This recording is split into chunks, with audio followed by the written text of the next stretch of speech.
I wanna know what's on your mind. What's up, y'all? This is your boy GD. How y'all doing today? Another day, another dollar. Another day and another dollar.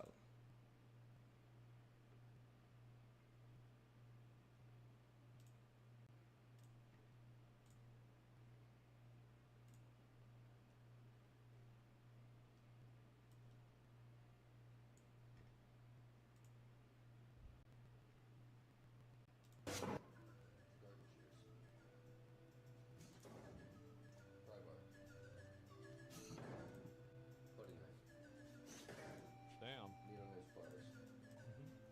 Yep.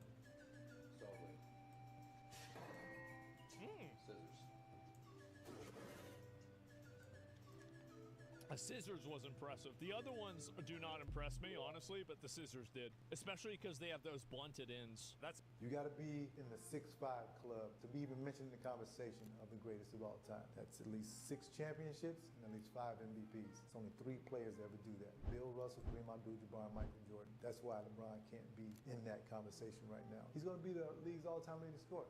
Yeah, he started right out of high school. Kareem had to go to college for 4 years. Where, by the way, he won 3 national championships and was 3-time player of the year. LeBron can't go much higher unless he wins more titles and more championships and gets a couple more MVPs. He can't go much higher than he is. I just don't see him doing that. If LeBron passes Kareem, he's the GOAT. My opinion is Kareem Abdul-Jabbar because of his pedigree, high school, college, pro.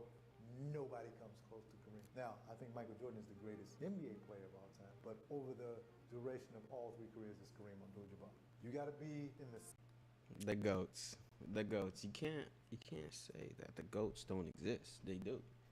You can't compare them either. They will forever be within the Hall of Fame for in our minds. They will forever be the pinnacle of their craft. Forever.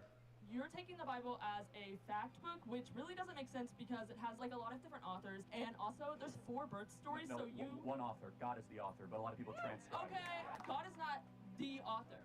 Certain people wrote the Bible. They transcribed it for sure. From what? Well, Moses heard from God, and he transcribed Genesis, Exodus, Leviticus, Numbers, and Deuteronomy. But Moses wasn't alive when all of these other people were writing the same book. Okay, right. So what you're talking about is, again, there's one author, many transcribers, but that actually proves the point of the Bible. Because if there was only one person that wrote it, then it might have been just kind of one person's opinion. Instead, you have Solomon, who wrote Proverbs and Ecclesiastes, King David, who wrote Psalms, and then you have Matthew, Mark, Luke, and John, and then you have Paul, who wrote 1st and 2nd Corinthians, Romans, and 1st and 2nd Timothy, Titus, and Jude.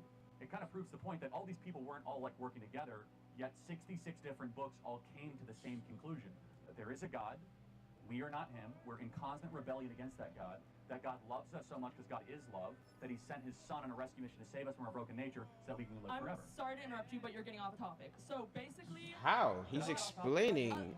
But it doesn't all come to the same conclusion because there are multiple stories in different books, there are multiple stories of the same story. And all of these writers... Like what? You mean like the birth of Jesus? Yes. But they're not contradictory. That's actually what proves They the are point. contradictory. How is the birth of Jesus? Explain to me. Some of the stories say that it happened at a different time. Some of them say that they happened at a different place. No, that's interesting. So that's not contradictory. That actually proves the point. So, for example, if right now, God forbid, there was a big car accident, and there were 5 witnesses, someone would say, well, I think he was wearing a yellow shirt, and someone would say, well, I think it was like a yellowish red shirt, and someone would say, I think the car was red, and then what the fact gatherer does is they'll see a pattern between that, because even when you have a lot of eyewitnesses, not everyone's eyewitness will be exactly the same, but everyone will agree, oh, there was a car accident. So, and that's how the birth of Jesus was. They weren't disagreeing that there was a virgin birth or that it happened in Bethlehem, but some of their details might have been inconsistent, which actually proves the Bible is true.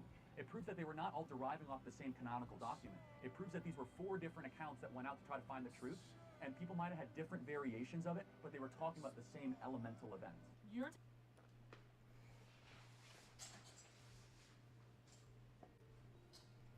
Need I say more?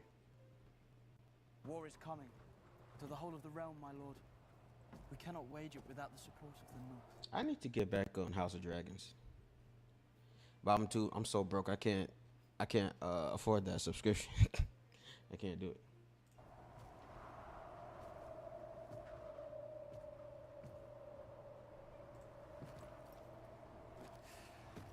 father brought King Jaehaerys and Queen Alysanne to see the wall, His Grace stood at this very outlook and watched as their dragons, the greatest power in the world, refused to cross it. Do you think my ancestors built a 700-foot wall of ice to keep out snow and savages? What does it keep out?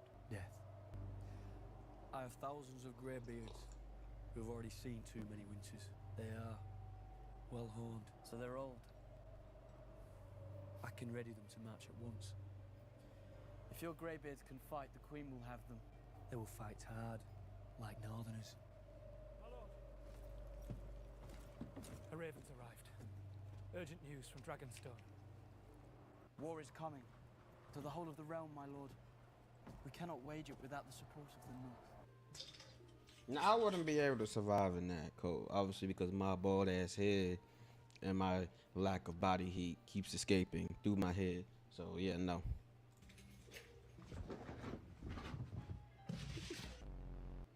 You want to go for a walk? Would you like to go? Ooh, that ear.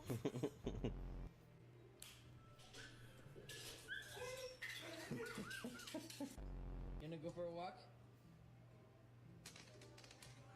Huh? Oh, Banks does the same thing, and it drives me up the fucking wall. Why can't you just eat from your bowl, dude? Why you gotta leave kibble over the goddamn house? And now there's ants in my house.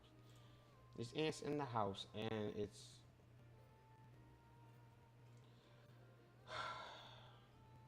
I don't want to deal with it. I don't want to deal with it. Not at all. So anyway, this is what happened. Bethesda employees protest Microsoft layoffs amidst online backlash. So this is why your Fallout games are poorly made communist gay propaganda. Hold on. It's because... So anyway, this is what happened. Bethesda employees protest Microsoft layoffs amidst online backlash. So this is why your Fallout games are poorly made communist gay I had to propaganda. keep my cup away It's from the because you mic. have some Oh, y'all fat, gotta hear me weird, slurping. retarded loser that has a hammer and sickle tattooed onto his neck. You know what's really funny is that the only good thing for communism for him is that he'd be able to lose weight because he couldn't stand in the bread lines long enough. That's the only good thing that communism would help him with. Other than that, he'd probably be in front of a firing squad. You think people give a fuck Jesus. about a video game designer? Nah, bro, you'd be dead. So he'd be using both? Yeah, just look. Am I wrong though? Am I wrong? I mean, So I don't yeah, know. you playing the game, hear music? Yeah. Wise people not learn from history or books because they think they're special and they're different. So this is the I'm different. this is the video here. And I'm proud. We'll watch it. Morale is really low because, you know, we've been told that we're making great games that players love and that we're doing well, and to have this suddenly hit us has been a huge shock to us.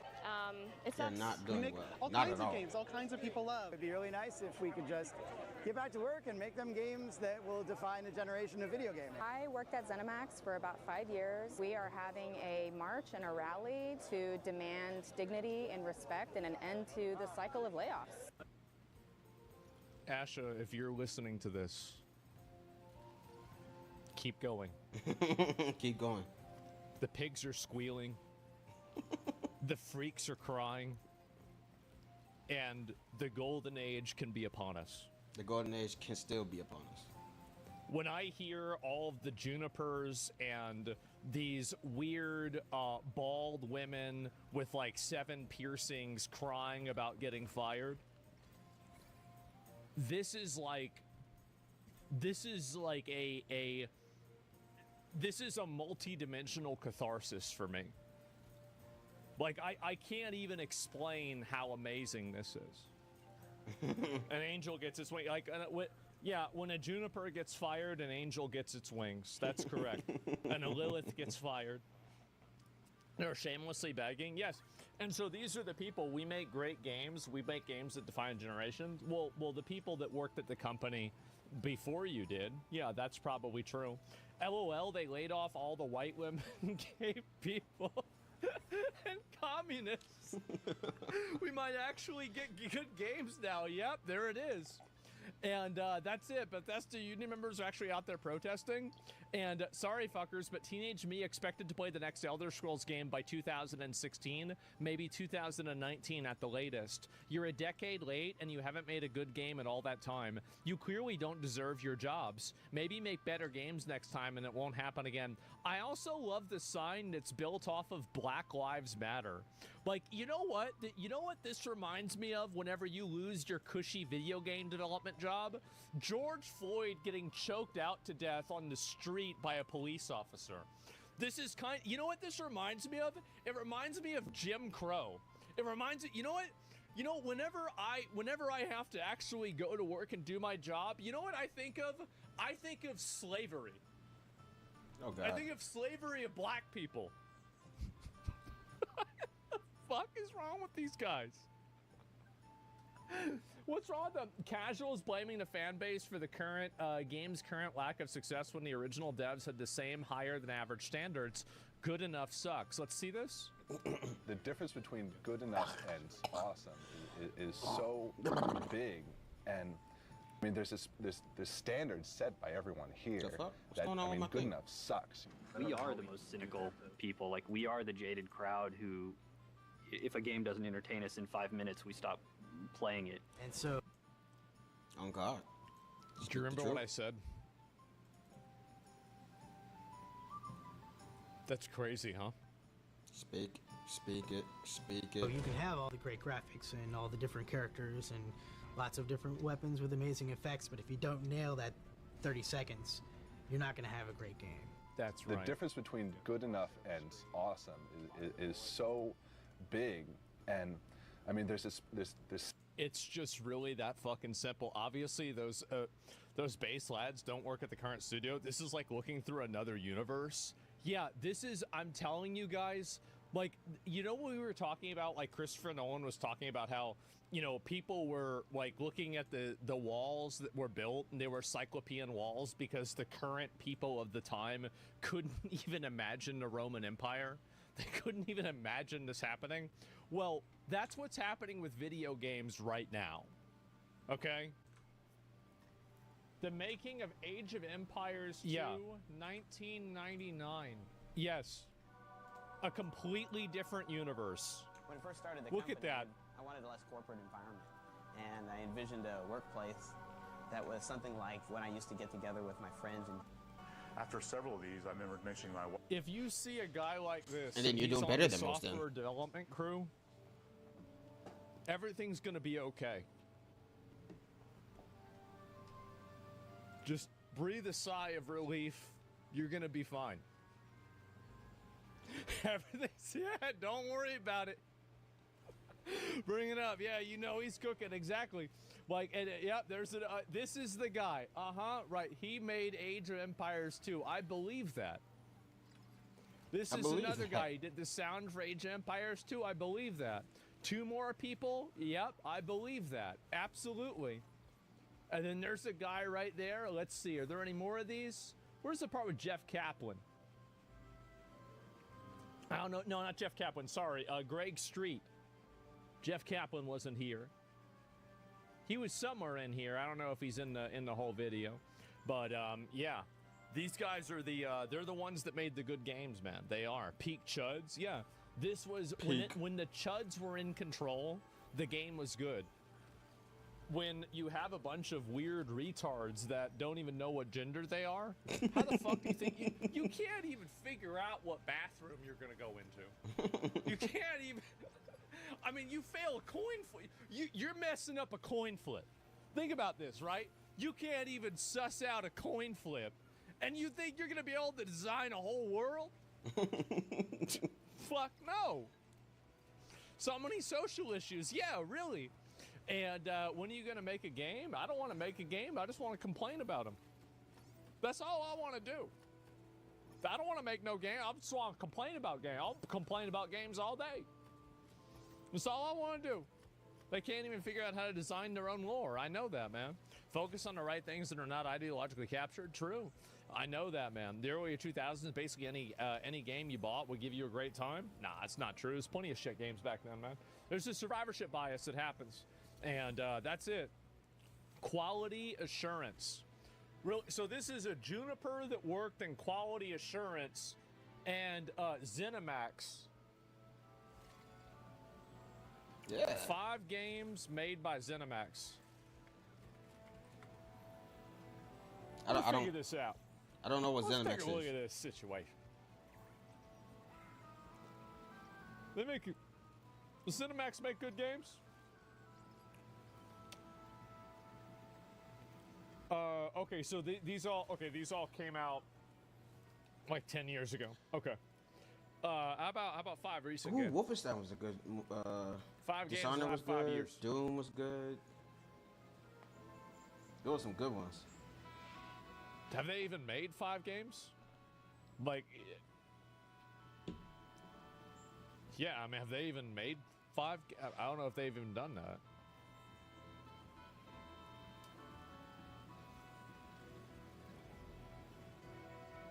Oh, I just heard Redfall pop up. I just saw that. You see that? I just saw that. Ghostwire Tokyo, Hi-Fi Rush, Redfall, and Starfield. Okay, hold on. I didn't finish Ghostwire, but it was a pretty good game, but I got bored of it pretty quickly, actually. Hi-Fi Rush, it was good. It was good. I'll give it a 7 out of 10. 6, 7 out of 10. It wasn't bad, but it wasn't my cup of tea, per se. Redfall was trash, and Starfield, I haven't played Starfield, so I don't know.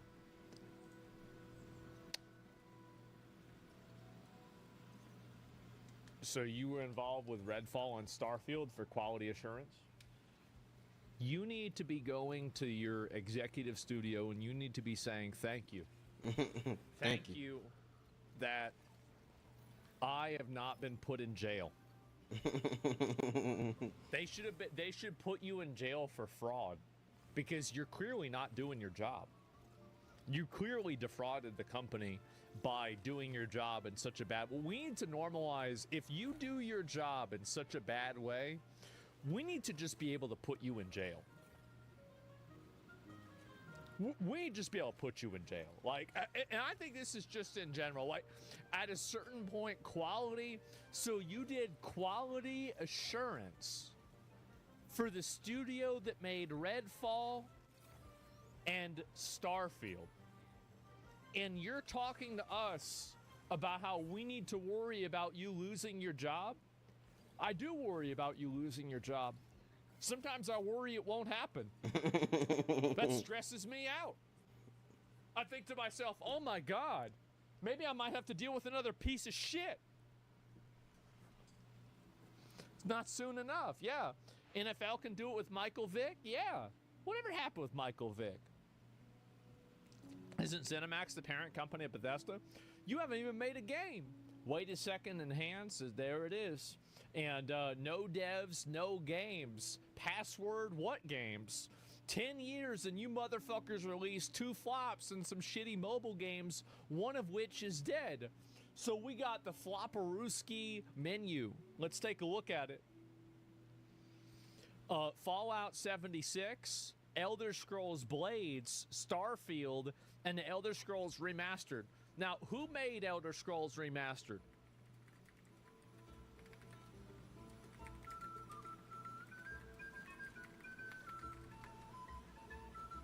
Who made it?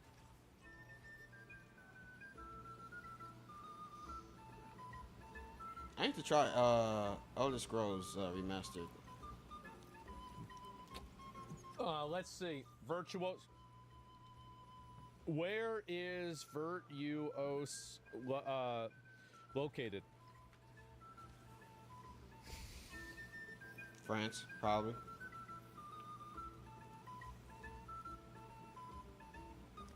Singapore.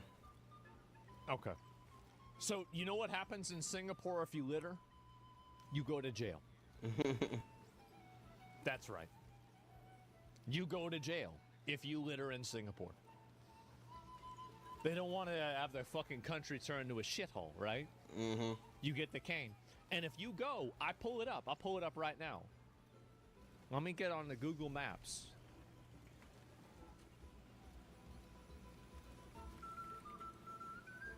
And take a look. So they call this place Singapore. You can see right here. It's near Malaysia, near Cambodia. It's all the way down here. And we're just going to look at a random place here, all right? There's no fucking garbage anywhere. Not a single fucking piece of garbage anywhere. How about over here? Look at that. Fucking flawless. Not a single piece of shit anywhere in the entire area. How about right here? I'm making random clicks. No garbage. To be fair, that's next to a garbage can. This one's not so great. Let me go back. We'll pick up another one. How about over here? Holy shit! Well, it's a work in progress. But you know what? I better not hear a single fucking European laughing There's a lot at of air this, conditioning. because do you guys know what that is? No, you don't. You have no idea what that is. I don't want to hear it. One more. Even in these places, there's still not trash everywhere. It's relatively orderly. My point with this is that the country that made the only good game that you guys have come out with in the last 10 years was located in a place that you would say is evil and fascist. Check Cuba with the immigrants for a few days. I'm going to look at that in a bit. Relax, man. Look at that. Wow. See, this is what happens whenever you just put all the people that are retarded in jail. All the retards that are just throwing garbage everywhere. Look, there's no garbage anywhere. Where's the garbage? Where's the garbage at? No fucking garbage. Where What do the you mean garbage at? garbage? Who the fuck puts garbage around here? Look at Houston. Yes, exactly. No scammers or immigrants? I don't know about that. I don't know if they have immigrants or not. Well, that seems like that's a garbage area, to be fair. And look at these guys. Look, see, look right here. That right there, gentlemen. That right there. You don't understand this, but this is what you call a high trust society. This is the manifestation A of it. high trust society. Now you They're can never not leave your locked bike up. anywhere. Dude, I remember when I was rolling with the crew in New York. You couldn't leave your bike unattended. Well, in front of eyes you don't trust, you know what I'm saying? That's the easiest way to get your shit checked. For me, back then I was I ain't gonna lie, I was a fucking delinquent. We would go into people's backyards and steal their bikes. Straight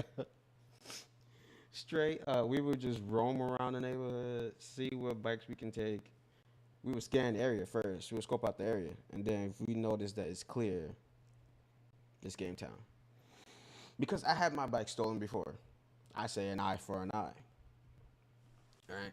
I didn't do this before. I did this after my bike was stolen. And I was not having it. I wanted my bike. My boy was just like, what happened to your bike? He was like, it got stolen. He was like, bro, come on. We're going to get you a new bike. And that's what we did. I got myself a new bike. It wasn't as good as my first one, but it was still rideable. That's how it goes. They're not locked up. They didn't do anything like that. No bike locks. So, that's a free bike in France? Yeah, in France. In France. You would have somebody steal this bike, melt it down, and sell the aluminum. That's what would happen over there.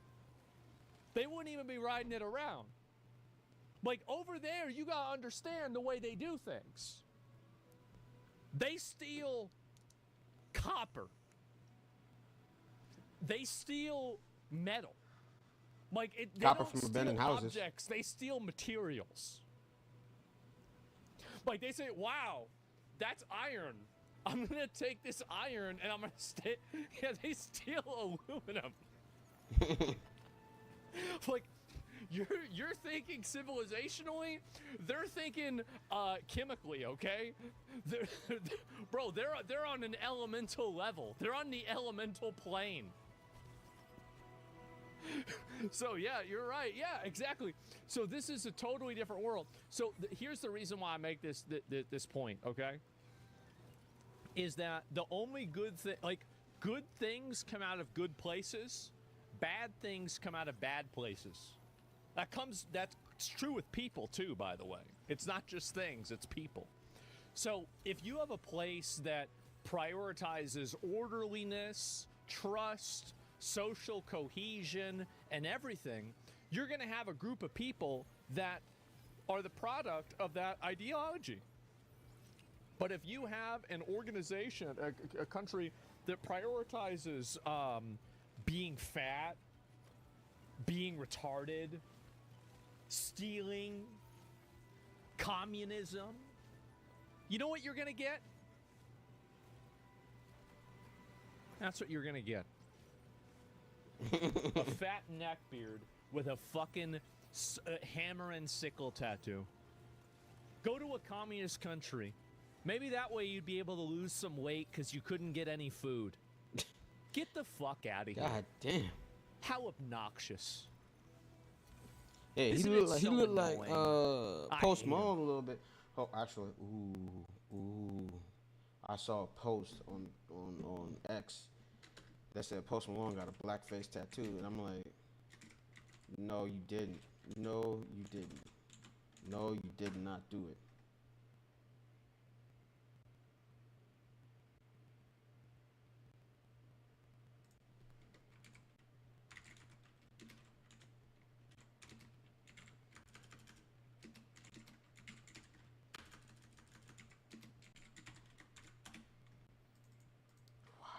Why is Yahoo?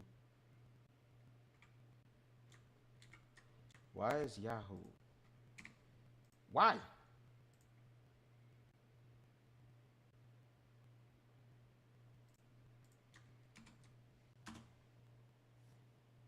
No, Post Malone's blacked out face tattoo is not real. The viral images and stories claiming he covered his face in solid black ink are digitally edited in the internet joke. Oh my God, thank God. Nah, I hate him. Ooh. Is that Post Malone? That's Post Melon. That's different. That's why Here's another one. Post Malone. Save our players deserve better. I completely agree.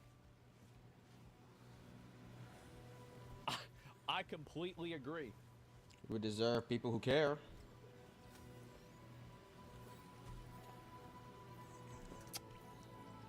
Yeah, today's your last day. Autumn Mitchell. There it is.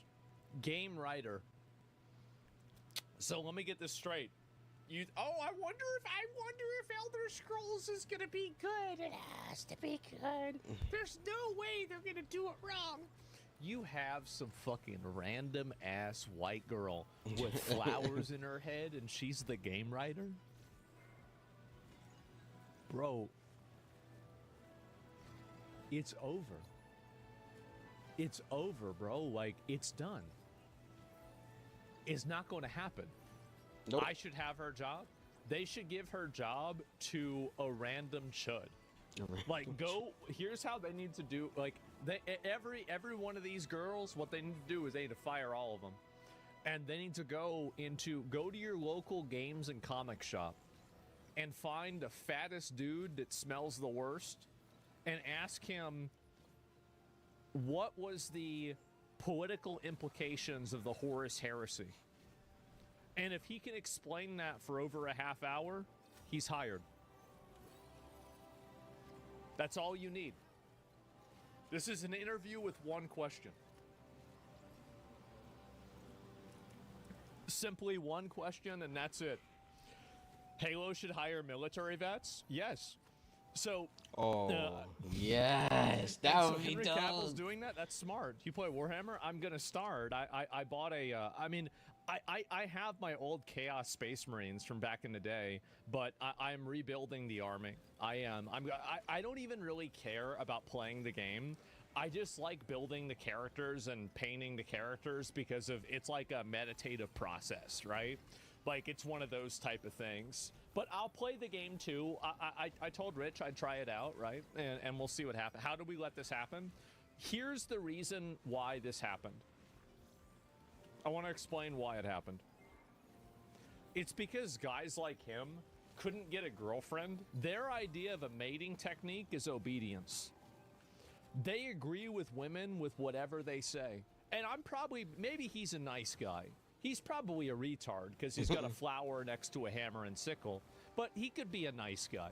Maybe I'm being too mean to him. It's not just him, but it's also it probably is him though, right? It's probably him. Right. So people like this, their idea of feminism is compliance.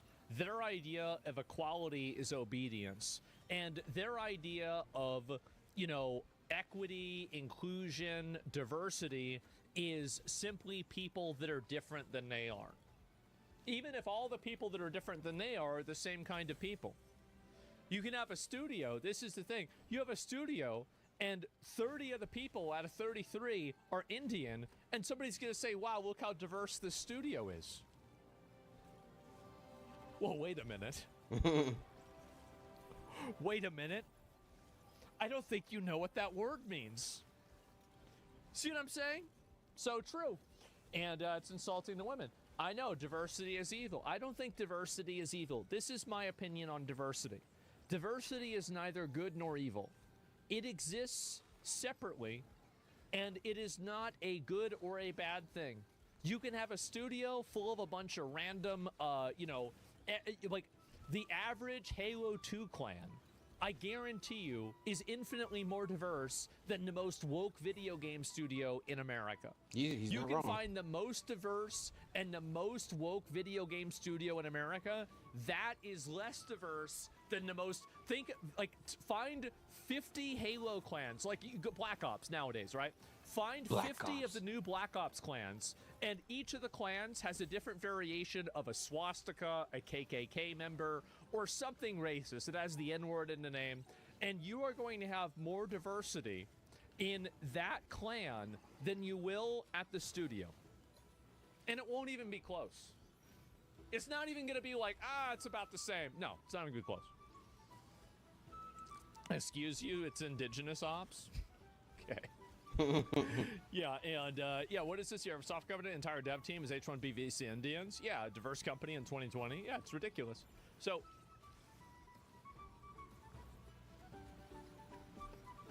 I'm not for or against diversity. Diversity is something that happens, I think, naturally whenever, this is, I think, what happens, right? Maybe this is just me. I grew up in Austin, Texas, okay? Super, super diverse area. Just looking for guys that are like me, we ended up with a really diverse group of people. Okay. We did. Oh, I It was got a huge diverse group of VA people appointment in, because there's 2 not 3 really days. that many assholes, right? Yeah. There's only so many white people, and so yeah. there can't really be that Or many not antisocial, yet. belligerent, I'm going to obnoxious today, though. assholes that their idea of fun All right. is throwing Be safe. rocks at people on the way home from the bus ride. So there had to be Mexicans too. There was a few black people. There was an Asian there. Wait, this guy's an Arab? Oh, he likes throwing rocks too. Well, what's up, man? How you doing? That's it. So at first, diversity is just retarded. Isn't Austin blue as fuck? Yeah, Austin's definitely a libtarded city. It 100% is. But, growing up, I think that we had a lot of diversity, but it wasn't the cringe loser diversity. It was the Chuds Without Borders diversity. Honestly, it feels good to see at least some of these parasites gone. Oh. Oh. Oh. Oh. Man, I just love to see this. This is absolutely fucking amazing. Check out all the amazing games Nathan Hahn has created. Squirrel Life Revolution. These are the names. Okay, so these are. Let me scroll down to the new ones. Wait. Wait. That is the new one. Oh. I was practicing on Godot on how to build a game, and this was one of those games. It did say kaiju, but all you do is make a player cross the street, make sure he didn't get hit by a car, and you have to program the cars to go backward and forward, spawn in different locations and spawn in different colors. This guy, yeesh.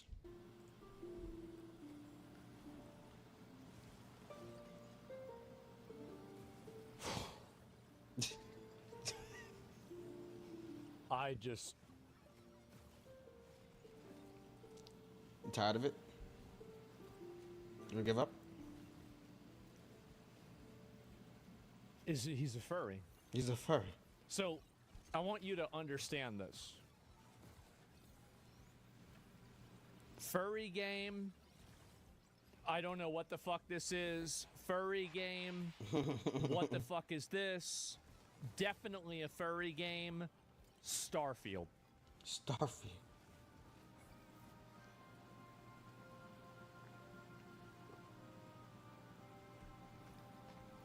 Read the pitch on the first game. In this experimental HTML web game, you play as an American red squirrel trying to rally other squirrels towards your cause using social media network where all your messages are emojis. Get the fuck out of here. You are... You are... This is... Disgusting? It's... Horrendous? It's only a matter of time. Say the words, say the words. It's only a matter of time until this problem is solved. There we go. It's only a matter of time. I'm excited. I don't know about you guys, but I'm really excited. Odds that these are funded by USAID. Why was he even hired? Because there's other retarded furries that work at the company that are just like him. That's the reason why. I mean, duh. Modern gaming audience. Squirrel Goy? You gonna just ignore that, huh? Squirrel. Yeah. Remember when the fetish came later on to being Foundation? Nathan, as insider, I'm fine with what I saw on screen losing their job. Sincerely, the player. They just don't make bug-eyed Starfield NPCs. They don't just make I need to try bug-eyed Elder Starfield Scrolls. NPCs, they I've never hire played them. an Elder Scroll game before. It looks awesome. You know what? Maybe the characters weren't that unrealistic after all. Isn't that crazy? Save our devs, a bunch of dysgenic freaks. No, this is why games suck now. The eternal 2016 rolls on and Gamergate is forever. This is, guys, I want to let you know that I will commit so, like, every day that I wake up and I see these people suffering is a day that I thank God that I woke up. I live to make these people suffer. I hate them. I hate everything about them. I hate what they think. I hate what they represent. I hate what they believe.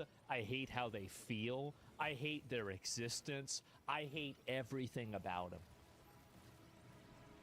Weird retard shit? Exactly.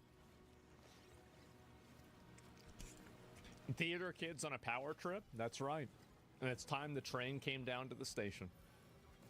They stole 15 to 10. I don't need to justify anything. I just hate them. Yeah. You don't need, and by the way, that's true. You don't need to come up with an excuse for why you hate them.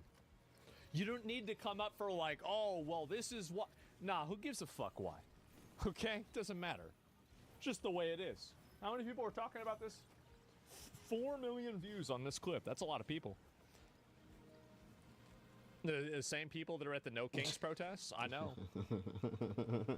And I can't like everybody. I just ignore these retards. You can't. You can't ignore the retards because if you do that, what happens is that then the retards get involved with you. Like you thought you could get. It froze. I ignore them. I don't know about everybody else. I ignore them. I do a pretty good job of it too. You thought you could be safe inside of your little hobby, and you had your little safe space, but then they came into your safe space. They came into your safe space, and now they're in your space changing things. Like, we tried ignoring them, and then they came into video games. You can't ignore the problem. You have to solve the problem. You gotta rip it out. The stupid's contagious. That's right. So you have to expel them. Yes, you have to expel them and make it to where these people are completely unhireable. Weak people who want to be nice can never make great things. We deserve better. We deserve better development. He said it. Final Fantasy VII Remake Trilogy director Naoki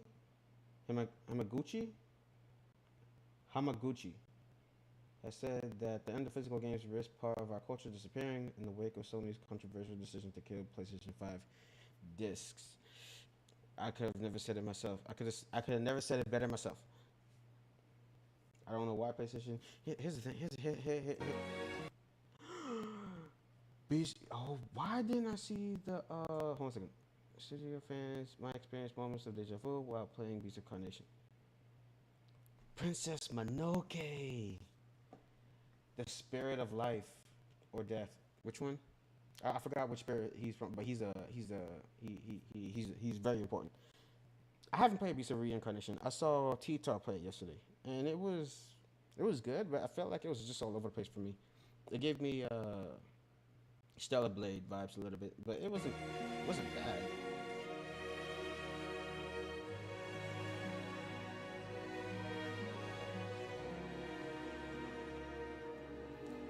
Oh, Howl's Moving Castle.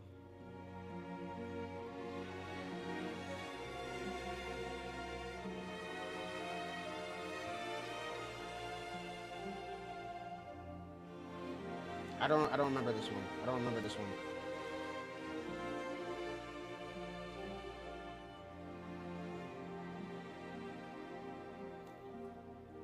Holy shit.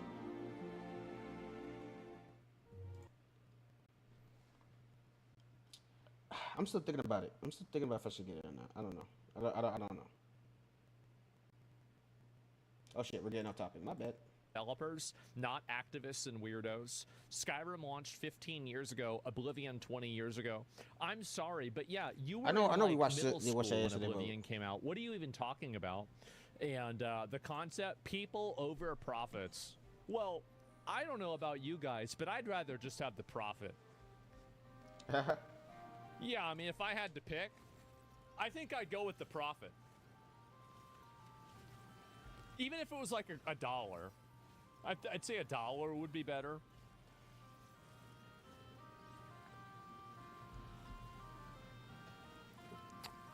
I'm so glad you're getting to see all the things I've been that you've been saying for the past few minutes come to fruition.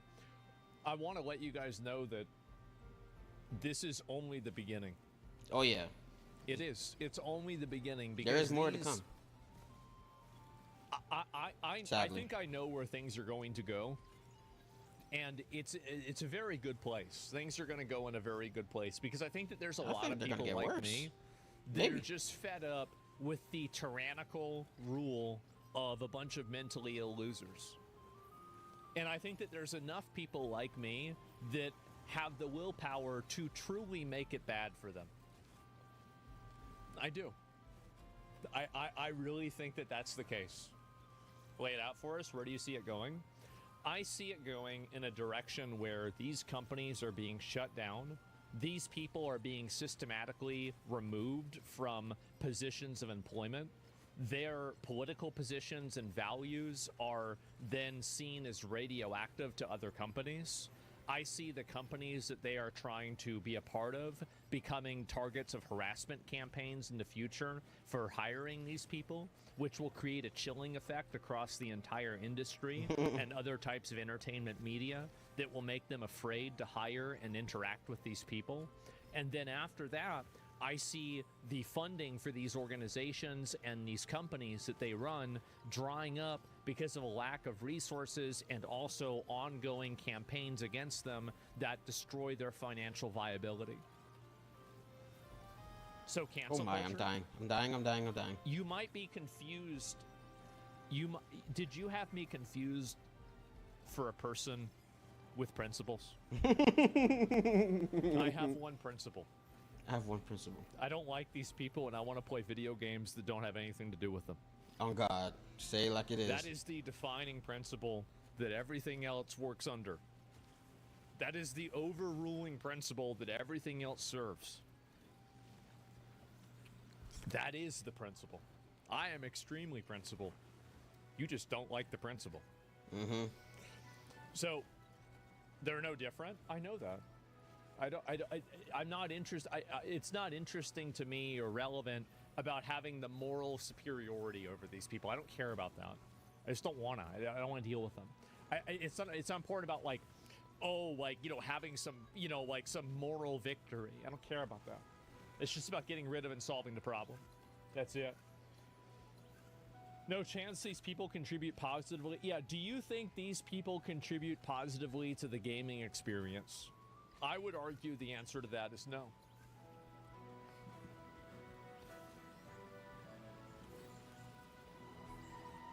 Nope. It's hell no. Feeling morally superior isn't winning? Yes. Hear me out in a future of a... Hear me out, a future where all these companies that hired these devs are going bankrupt. It's better than that, because as soon as you start creating an ecosystem of basically negative reinforcement for supporting people that are like this, these things have a way of radicalizing very quickly. And then once it reaches a radical crescendo, then this is all over. And that's the point. That is the goal, is to reach that high point. Cue to Spain. We saw this yesterday. What's going on over in We saw this yesterday. Spain? I know. I had my takes on it, and it was insane. I'm gonna see what Asma has to say about this. He's probably gonna have some off the rip shit, and I can't wait to hear it. Situation right now. Pedro Sanchez, thank you. Thank you. Do you think it will take vigilantes to actually make a difference here inside of Europe? I'm the first vigilante here. They're gonna fear me. I'm the first They're gonna vigilante.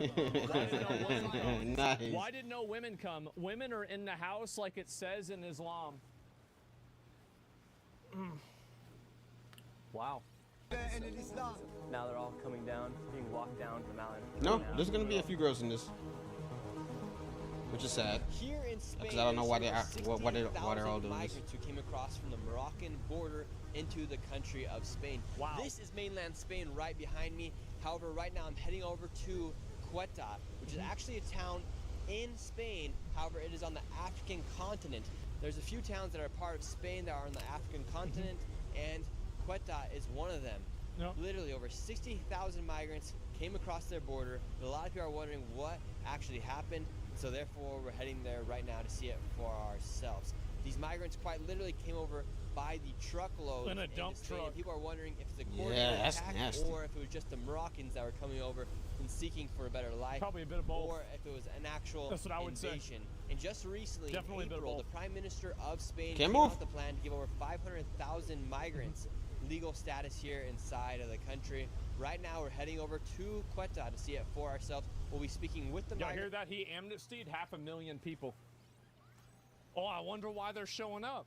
Damn, bro. Wow. Nobody can figure it out. Trash.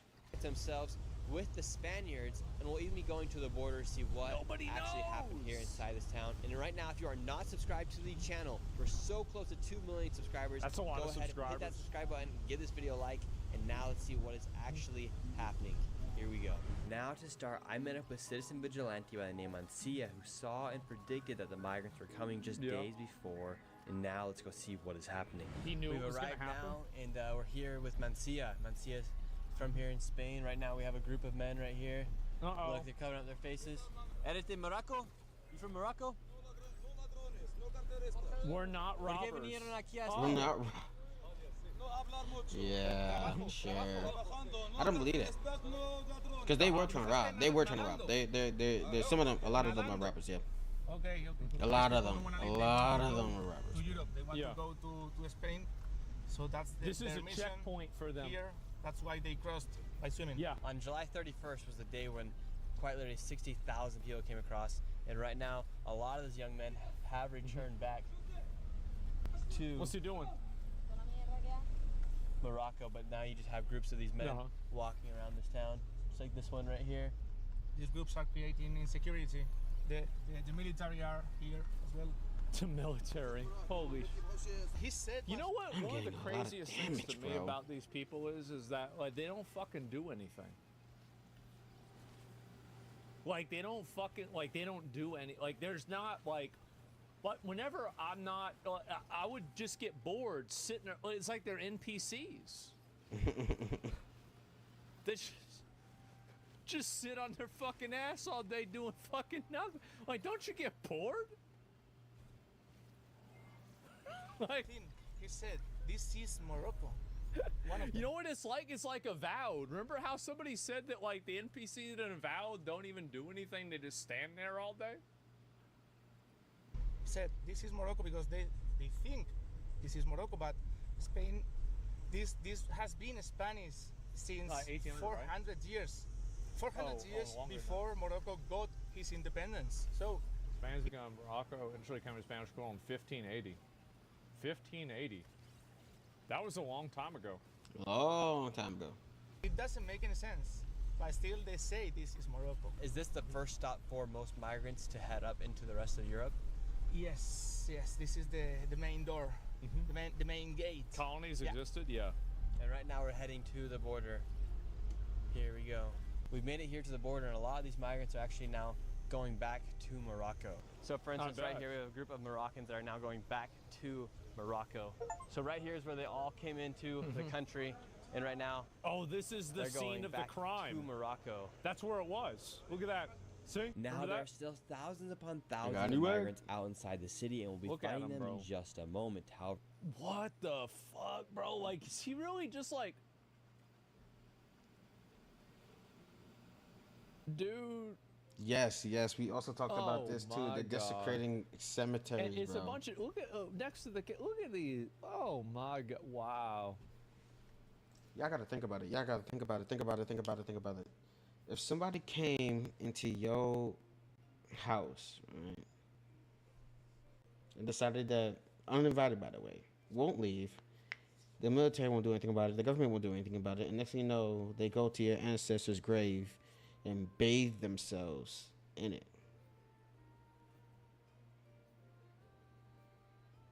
And bathe themselves around the graves. That's disgusting, bro. That's disrespectful on so many levels. Oh, that's disrespectful. Oh my gosh, that is just tragic. the moment, This is however, it's super important for you guys to understand exactly is what horrendous. happened at the border. So this is the border right now. We do have some people that were turning themselves in, and now they're saying just go back to Morocco. And it looks like you guys do have Get some the fuck floaties outta out here. now to stop you from coming in. Were those there before? The thing is, I don't You know what understand they have why those at? they didn't put this Those are the same thing. They had those at Chuck E. Cheese. I remember that. before when this Remember that? started. Why now? You Why guys ever been to now? Chuck E. That's my Cheese? question. Do you think it was I haven't. coordinated to let them all come in that day? Of course It's it was. coordinated because I cannot imagine a country like Morocco, which Yeah. is investing heavily in cybersecurity, in military, how these people can get out of control in this country. Yeah, they let them do it. It's unbelievable. Nobody can believe this is not coordinated. You guys going back to Morocco? Yeah, this is definitely coordinated. This is planned.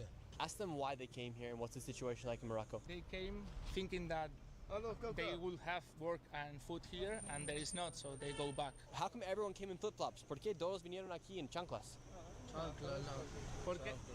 Viva Harraga! Viva Harraga وفسحة كما العالم! What was it like the day everyone started coming? Who the fuck is Haraga? Who's Haraga?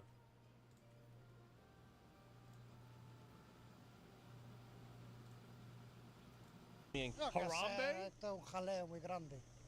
It's a Nos han massive hecho mess.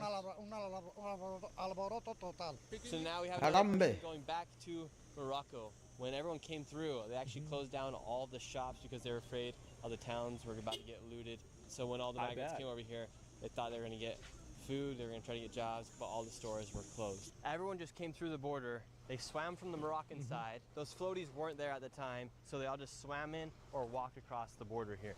You think They the were floaties are swimming really and going to make a walking through difference? these rocks. You can. Someone crossing. So right now you have a group of people trying to swim in right now, and then you also have people being taken. Dude, So dude, what is this? Oh my God. This is it's just happening, man. Now you have a group of people trying to swim in right now, and then you also have people being taken. Look at all the shit back into everywhere. Morocco. Look at the garbage. Spanish police. Oh. While people are actively trying to swim into Spain right now, you actually have them also sending the people back to Morocco at the same time. Looks like you have the Navy out here. Where were Look they at at all the money day when they're everyone came spending on through? that. They came the day after Too much. This ship in order to provide support. And how did you know that people were going to start crossing into Spain the day that they did? Because you came all the way from Madrid. Yeah, I came all the way over from Madrid by car because from Monday I started to see in the news that a little amount of people was doing that, but not at this dimension.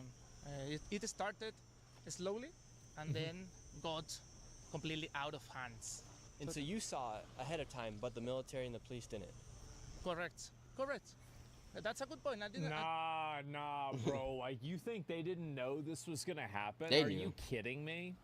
The military, like, you really think that he figured this out before the police did? Come on, dude. They let it happen. He's gassing them up. Yeah, sure, but like, I mean, Didn't think they knew about that, but yes. So you think they could have done something to stop this? Yeah, Of course they could have. They could did something beforehand, for sure. That's why all the Spanish people think that this was kind of coordinated. As we get away course from the it border, was. people are still in floaties coming across. They're Why do you all give 'em a still sleeping floaty? here in the back of this shop right here, and now you have lines of people Oh. waiting to get food. What did you think when you saw all these people coming across? Would you say this was an invasion? Sponsored event? Yes, Yeah. an invasion is armed with weapons. I think this is an occupation because they are not coming with weapons. But it's an occupation, for sure. The people from Ceuta, they couldn't even eat. They couldn't even go to the supermarket for 3 days. The people of Ceuta was suffering this situation. They couldn't go to supermarket, they couldn't go to the pharmacy, they couldn't go anywhere. They couldn't go to the street. Wow. There's a lot of security, a lot of big groups of guys hanging out in the street. And now we're coming upon a big group of men, and there's no woman. I haven't seen a single woman No going sing- back. That's or crazy. coming. 1%, What are the odds of that? 1% was woman. So here's everyone coming in right now. Looks like they're opening up shops for people to come in and get some food. Is everyone from Morocco? I mean, some people have a Holy kind heart. shit, man. Oh my God.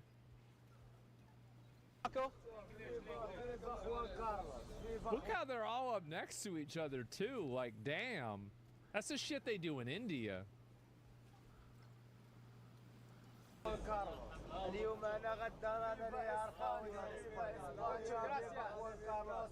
Fish behavior?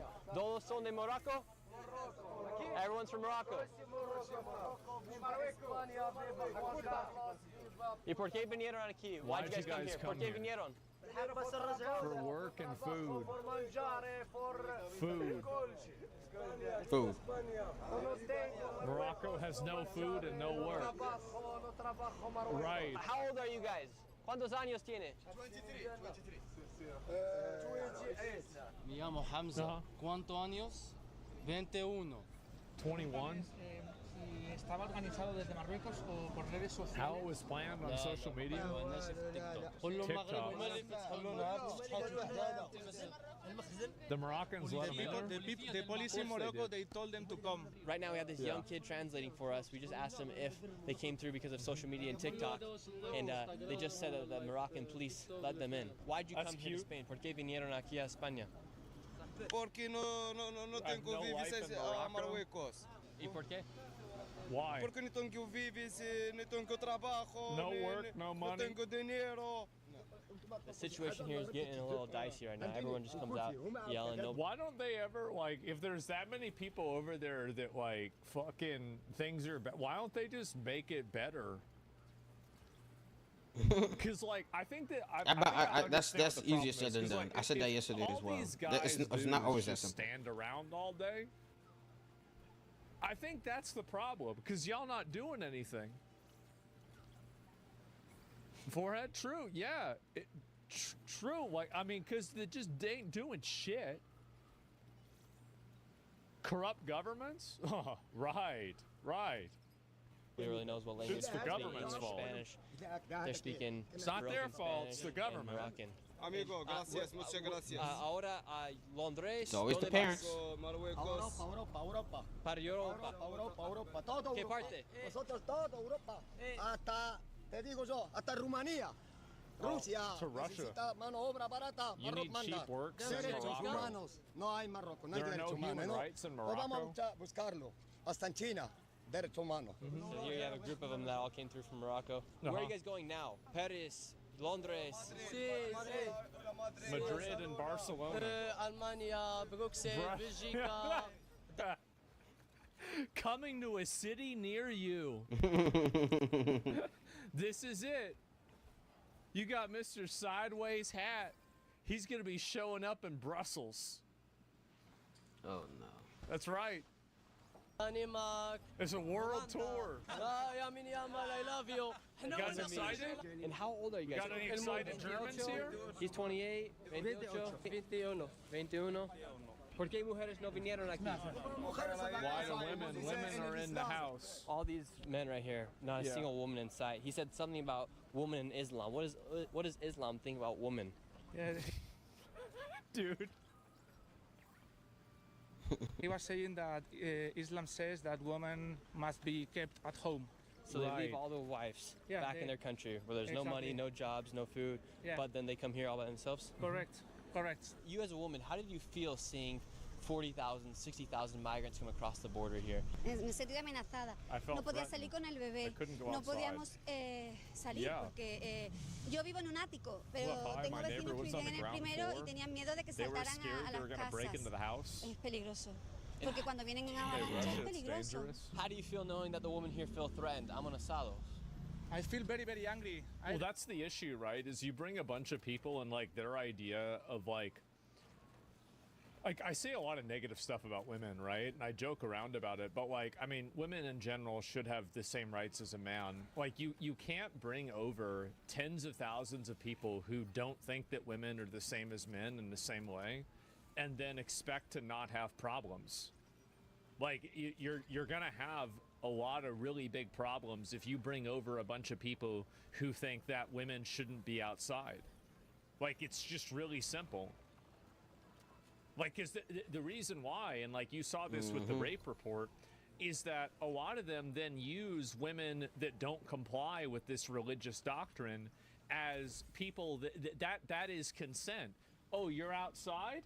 Well, I cannot understand how we let our own Oh, woman no, don't go there. live with fear, running to their homes with the baby. Like, I don't want to stay in the street.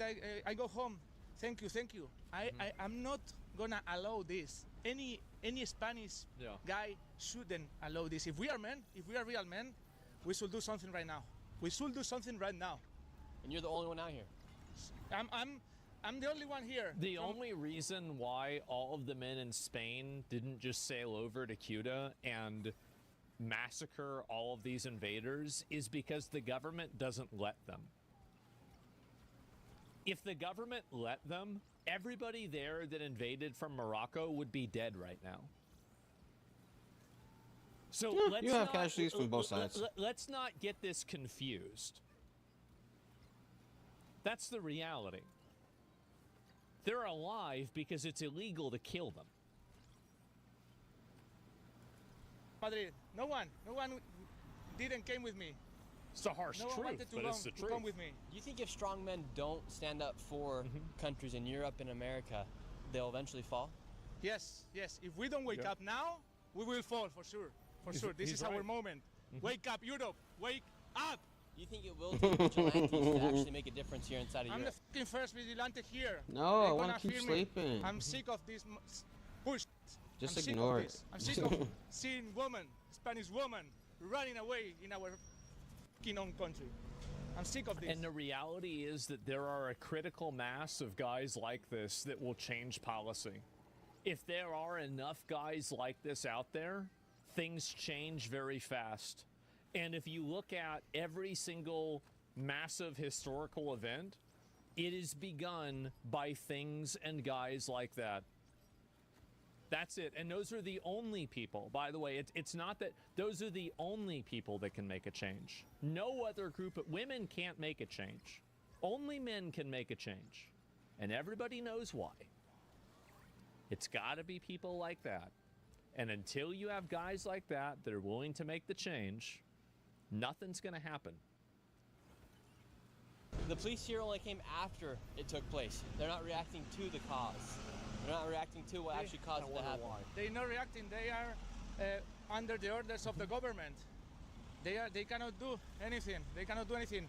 It's the only people, only the people in the ground, only the citizens can do something. Citizens, wake up. This is our moment. We need to wake up as citizens, as European citizens. Now we got word that there are people up in the top of the mountain hiding from the police, so we headed to the tip top. Because of how the situation got, people left the border and they started heading up the mountain of this small city, and now they're up top here in the mountain. This is where they're sleeping and staying away from the authorities up here on the top of these mountains. They're coming down right now. You have a group of them coming through. Ridiculous. Right here. And this is where they're sleeping to stay away from the authorities. Right there, they had that man running away. So they're staying up here inside of the mountain. It's a server and reset. Then they're staying away from the authorities. There's another one coming out of the mountain right there. And now the military's coming through right now. Where's the guns? Military just came through, yelled at the person, now they're running back up into the mountain. Look, now there's another one coming through the mountain right here. Everyone's just coming out, popping out of this mountain right now. Two guys right there, another guy right there, another guy right there. Three guys just popped out of the mountain. Yeah. And this guy just ran right into the bush. And the other guys who just ducked out of the mountain just came and jumped into this brush right here. Morocco? Just hiding. Morocco? Barcelona? No more Morocco. So now all these guys are just coming out of the mountain. They can't get food, but they all have cigarettes somehow. Get us out of there. There's no help here. ¿Qué pasó aquí? What happened to your head? They threw a rock and hit us. I'm trying to. No. And right now they have people going on runs. No. So I can't. Wow, that's fight stupid. off anybody that potentially comes. It's a stick. Really, bro? Like a stick? Yeah. Our way. That's how crazy it's getting right now here. Yeah, people living up here in the mountains. There's 20 people living behind that bush right there. These guys are all going to Madrid, and runners are running around with sticks to hit anyone if they try to attack them. Oh my God. In Spain, are you guys able to have guns? Can you own a gun? No, it's forbidden. But military people and police, they have their own guns, and I know a lot of people Bad here is military bringing people? their personal weapons. So if you're like that runner right there who doesn't have a gun, you're carrying a stick. Yeah, correct. He's carrying a stick. A lot of people is carrying sticks. Groups stick of is local gonna people really with help. sticks everywhere. Oh yeah. Everywhere. Everyone, for security reasons, man. Wow, so not It's guns, a security stick. but sticks. Yeah. Not guns, but sticks, like in the medieval. Welcome to Europe. Welcome to Europe. Welcome to the medieval age. Why did he? It's crazy that isn't it crazy that chainmail is useful now in London and it was useful 1,000 years ago in London? Like, I don't know. I just think that's kind of crazy how that happens, right? Your politicians are allowing this to happen. Like, damn. If they allow this to Bring back become armor? the third Yeah. world, they know. Oh, people a second. in power, It's freezing they again. know God that damn it.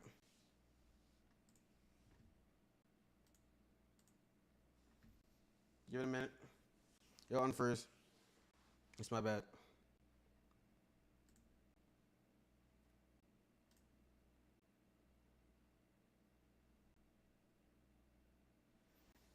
I think my computer just needs.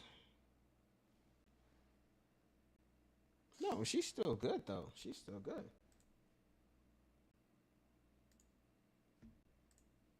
they will be able to do whatever they want. They will increase their power because a ruler in the third world is a real ruler. And so you're saying in a first world country where there's order, that way the There's also politicians can't accountability. take that much power. Yeah. Because there is order. The thing here is that people in power know that if they become the third world, they will increase their power and their money even more. That's the thing, because they can control the society in an easier way. I mean, if you keep this full of third worlders, you can do whatever you want if you are in power. And your prime minister right now, according to Polymarket, he has the second best odds of becoming the prime minister again, but his odds are very low on Polymarket. But your prime minister just created a way for over 500,000 migrants to get legal status here inside of Spain.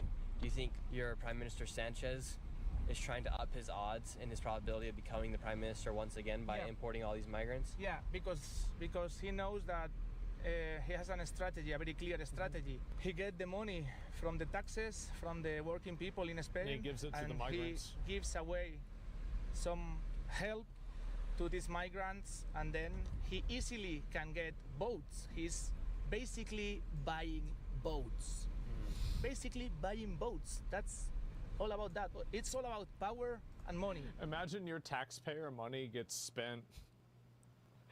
You're having your money taken away from you by the taxes so you can fund some illiterate fucking African third worlder to come into your country and sit around all day in the plaza just under a tree and just feed them while they have 9 kids.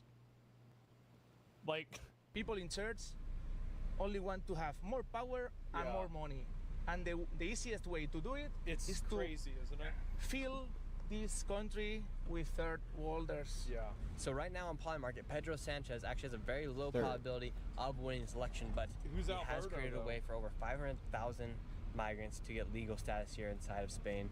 I don't think that matters, bro. Like, I think that honestly, if Spanish people decide to, they can just undo all the status. You can just say anybody that was given status by this is having it taken away, and we're gonna just round you up with the fucking military and send you to Africa. You could just do that. Like, be like, but you said, we changed our fucking mind. So, we'll see you tomorrow morning at 7 in the morning. And if you're not there, we're gonna come over and we're gonna get you. You fight back, you're dead. We're gonna come over and get you. Yeah, you just turn it off. If you turn something on, you can turn it off too. But do I hear a knocking at the door? Hold on, I'll be right back here.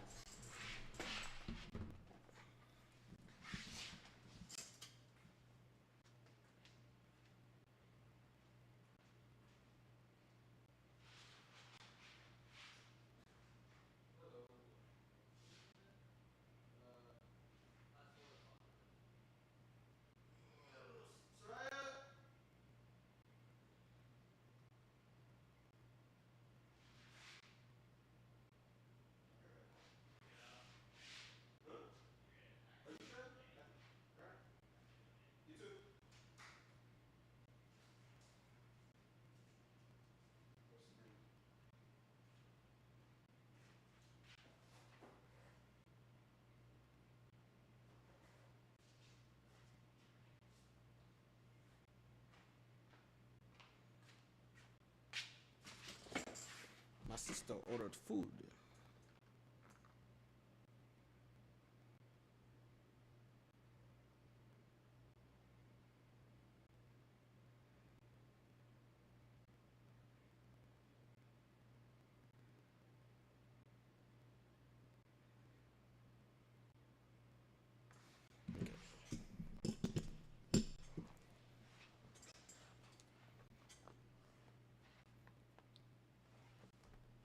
human rights?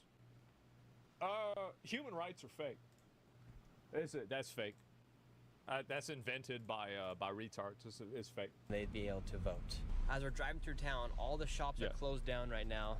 This shop's closed. This shop's closed. We have the shop owner right here standing outside of his store. The military's coming through the streets right now. This shop's closed. This shop's closed. Pharmacy. This shop's closed. Yeah. All the Everywhere's shops here closed. in downtown are closed right now. I'm sure you had that's one shop that was open and the shop owner was standing outside of it. All of the businesses closed, because they don't want to be robbed. Now we're at a cemetery, and here at this cemetery, I don't think anybody wants to be robbed. have take in the cemetery. There's a fountain over there, a fountain over here, and a fountain down below. They're using the cemetery to shower and clean out all their clothes. So this is quite literally where they're showering. They're using the cemetery to shower. Wow. Kind of a representation of what's actually happening here. The people. What a great frame. I love Nick Shirley so much. I think he is great. I'm so happy and so lucky that we found him with the Minnesota daycare stuff. This guy is an absolute fucking patriot. I totally support him. I'm so glad. Died for this country, and now you have migrants that are showering on their graves. Kind of crazy to think about. He was a man Migrants from showering Spain on their to see that graves. migrants are now showering on the dead graves of people who died for Spain. How does that make you feel? If my ancestors, these are my ancestors. These, all of them, are my ancestors. Yeah. If they wake up, they They'll will beat the say, living shit out this of is them. insane. This Oh, is they'll kill 'em. insane. Straight up kill 'em. Send them back immediately. I don't think that your ancestors in Spain of the 15 and 1600s would want to send them back. I don't think they would.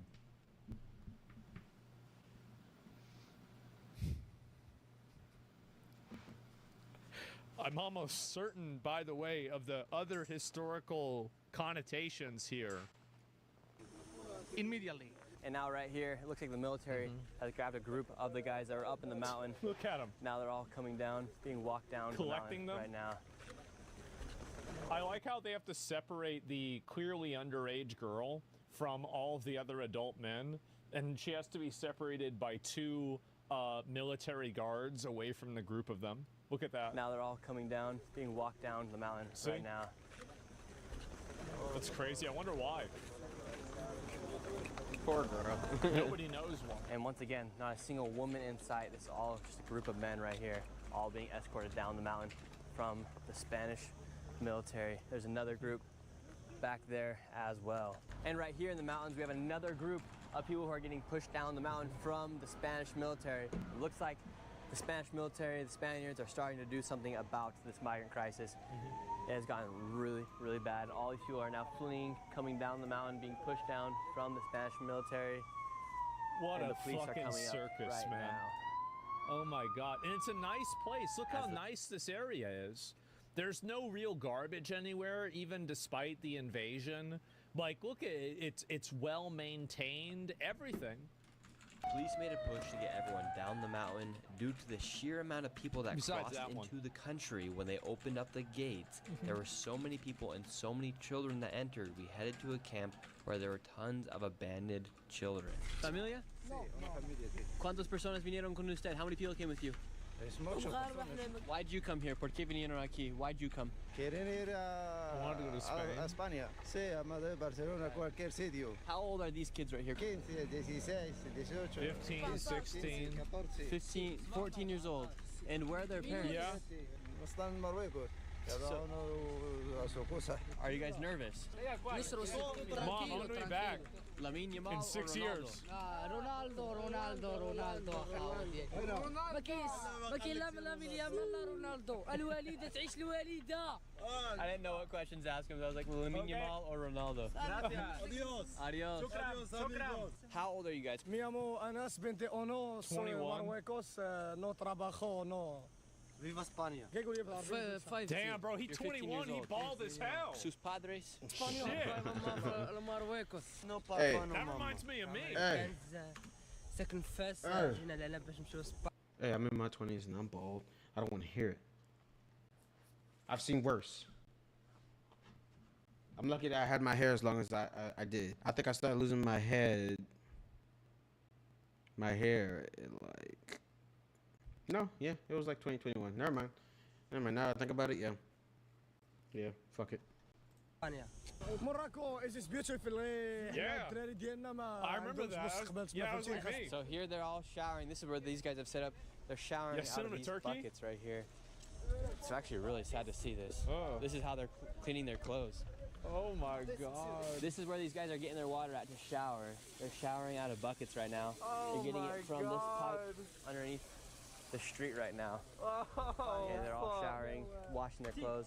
out of this bucket. It's actually just really sad to see. What a shithole, man. This is what the situation's like here at the border of Spain and Morocco. They're using laundry detergent for shampoo. We finally found our first true woman here this whole entire video. How come you came to Spain? Pedro Sanchez. Am I heading out? Pedro Sanchez, good? Maybe later. Why? Once again.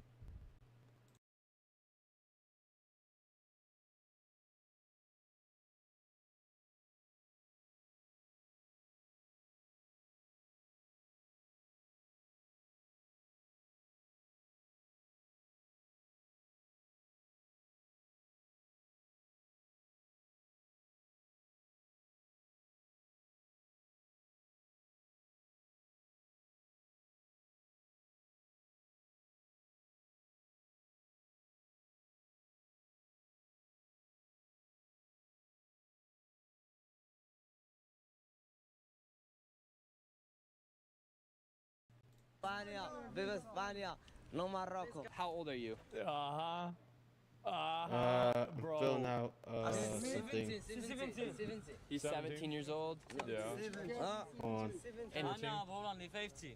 15. Morocco no trabajo, no school. So all these guys here, like Pedro Sanchez, a lot of people are saying that he's the reason why. I bet they think he's great. The first one we've seen this entire video. Why flip-flops? Everyone's got flip-flops. To swim. We found out where they're all living. 13 years old. So all these kids are coming over here. 13 years old. Damn. This kid's 14. And they're all here by themselves. Sending them over. Y padres, mamá, mamá, papá. No, mamá, no papa. No trabajo, no tengo. No, Marruecos ni شارع. No familia. No papa, mamá, España. So now we came in this spot. This is where all the kids came from. I have no idea what they're saying. ¿Qué está la situación en Morocco? No trabajo, no school, no hospitality, no school. No AIDS. No AIDS. No food, no eat. No AIDS. Yeah, vamos. All right, okay. I'm putting a lot of trust in these kids right here. Wow, this is where they're all at down here. This is between what is this, Lord of the Flies? Of Morocco and Spain now. Look at the guy. We're literally right by the border wall. The border's right there. ¿Qué pasa? Look, these people are just getting shade underneath.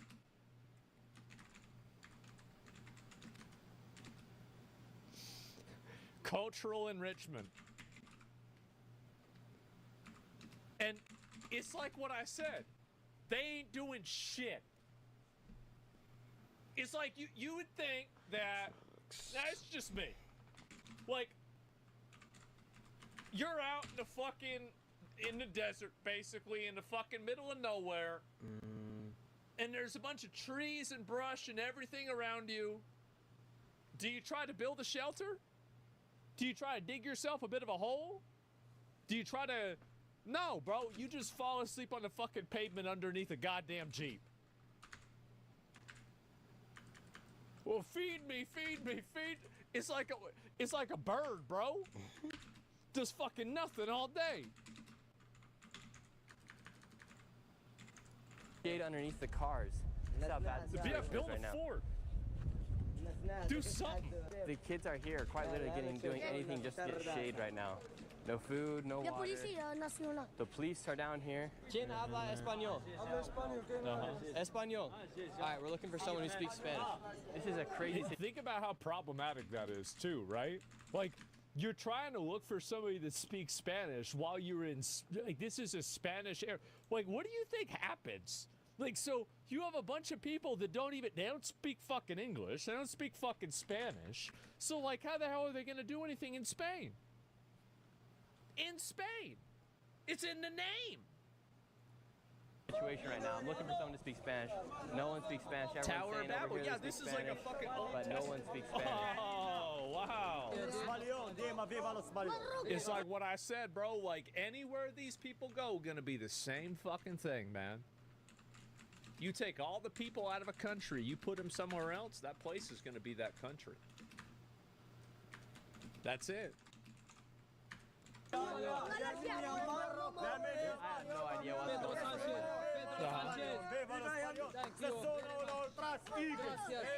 Pedro Sanchez. Pedro Sanchez, gracias. Thank you, Pedro Sanchez. Viva España, viva España. Viva España. Fanatic, solo fanatic. كيزا باي باي تريد تحياتي تريد رينكو حوت الزاوية فيفا لو روا دو اسبانيا ولد تحياتي ولد تحياتي تريد رينكو حوت الزاوية نواسي تحياتي نواسي So true. ¿Quién habla español? We're picking up quite the crowd right And here. this is what I'm saying. Like, they don't do shit. They don't do anything. They just sit there all fucking day. But you would think that, I don't know, like,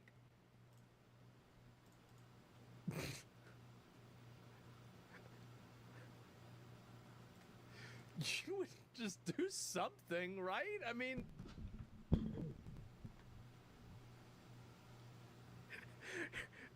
it's like in like WoW where you would log on and just sit in Stormwind and just do nothing. Like, you're not farming a mount, you're not doing a raid, you ain't doing a dungeon, you just sit in the main city all day. AFK, yeah. I love you, Pedro Sanchez. Pedro Sanchez, I Do love nothing. you. English? Look, they're sitting there doing Why'd nothing. you guys come here to Spain? For better chances, better opportunities. We're not working in Morocco. I can see you're working over we here. Came. You came? Everyone came and we came. How many of you came? How many? Pedro Sanchez. Me and my friends were like four. We're four. Four of you guys came. And what do you guys think about Pedro Sanchez? Pedro Sanchez قول له راجل مزيان قول له Pedro Sanchez. good, very good. I bet Pedro Sanchez has higher approval rating over in fucking Morocco than he does in Spain. This isn't looking good for Pedro. Bueno. Mucho bueno. Mucho bueno. Gracias. Viva Pedro Sanchez. Yeah. Viva, bravo. Pedro Sanchez, I love you. And what do you where are you going now? We can't go nowhere right now. They should take us somewhere. Where do you want to go? Spain. What part? I don't know. The part with a lot How of old are money you? and food. قال لك علاش باغي نمشي اسبانيا. How old are you? 17. 17 years Yeah. old. And what do you want to do with your life? What do you want to do for work? I want to study. I want to study. Study. I want to finish my studies. Yeah. In Spain. In Spain. Yeah. And after Spain, where do you want to go? I'm not sure. I'm not sure. I just wanna go to Spain right now. And This you is know- the goal right now. And how do you plan to get out of Quetta? Quetta How are you going to leave? In a boat? through asylum. Through asylum? Yeah. And what are you fleeing in Morocco? What are you fleeing? Is life in danger in Morocco, or how come you want to leave? You want my opinions on Morocco? I can't say that. It's tough. It's tough. It's a shithole. It's tough. Are people dying there? Is it dangerous? People are dying. Yes, of course. People are dying from hunger, from not enough work opportunities. Wow, so right here we have people just sharing water. Like, this situation is so bad right here right now. No one even knows.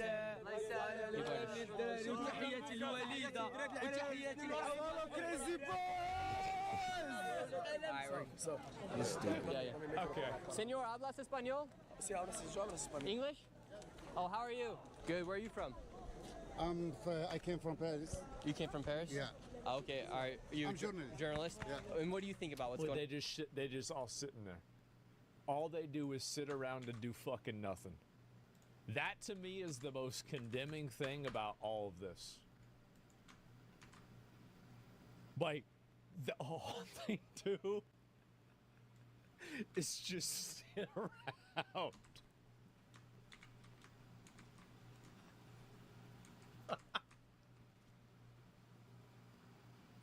You know what this shit reminds me of? Let me see if I find a video.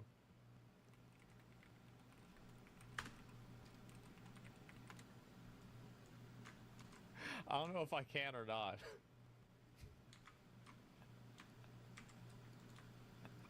So there was a bunch of birds that basically they realized that people would feed them if they were hurt. There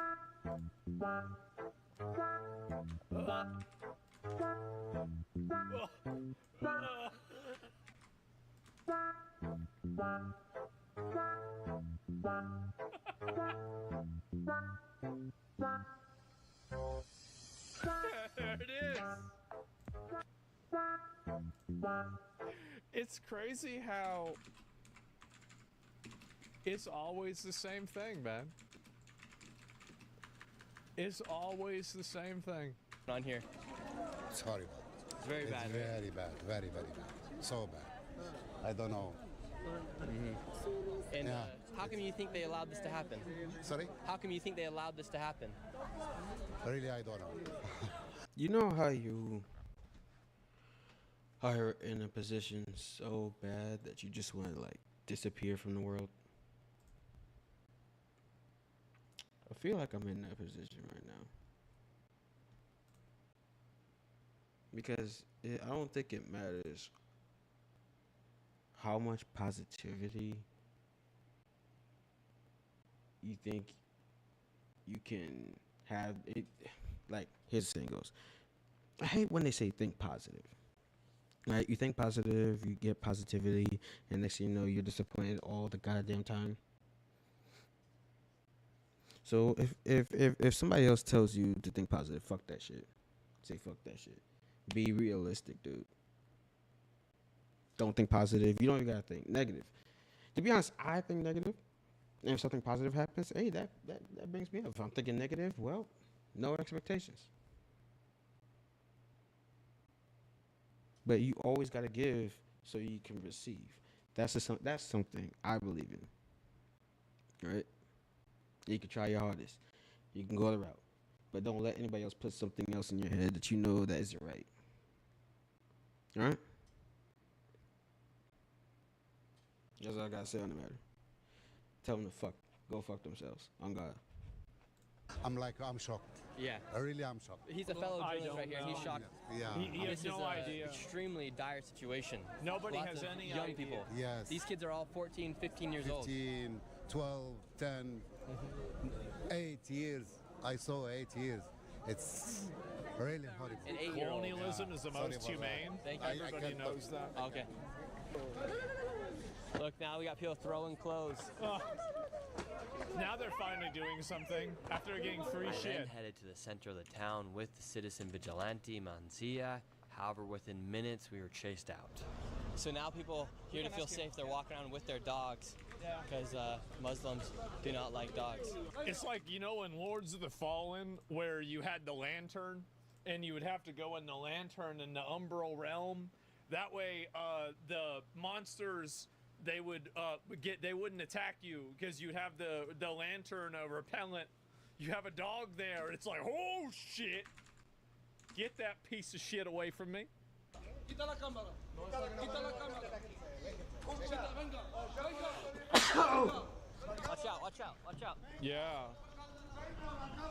Garlic, the vampire, yeah. What's he doing? Now we got people throwing stuff at us. Oh, who does that? ¿Qué hizo? Look, he's got the rocks now. He's throwing Uh-huh. rocks. Oh, shit. Who's throwing rocks? They're throwing rocks. You're gonna hit somebody's car. On God. I'm gonna That's what they stab do. both of you. Why? Why? Look, now we're getting Like, he has a knife. that's the only time they're gonna do something is when they're gonna try and stab somebody. Oh my God. And there's the Just like police. that, we have finished our mission here in Spain. We showed you guys the truth of what was actually going on. And we finished with a nice. We finished with a knife chase down the hill. Yeah. And then got escorted back up to our car from the Spanish police. If you enjoyed this Isn't video, it crazy? The Spanish police, like, you think they're gonna go over there and arrest the guy with the knife? Probably not. They can't do shit.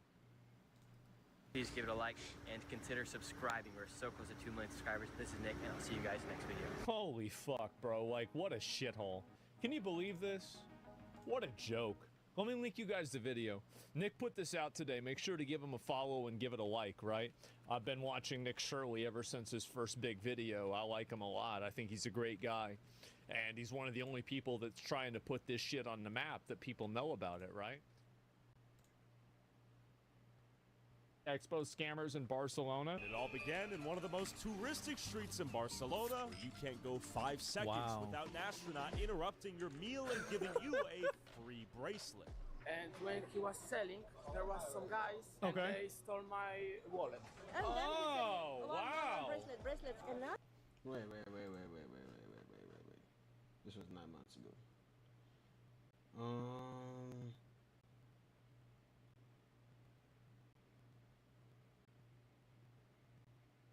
Yeah, dude, that's just insane. When dumb Karens try to attack cops. That's 2 hours long. I don't wanna go through that right now. I haven't seen this. I don't remember this. And we're gonna watch that next.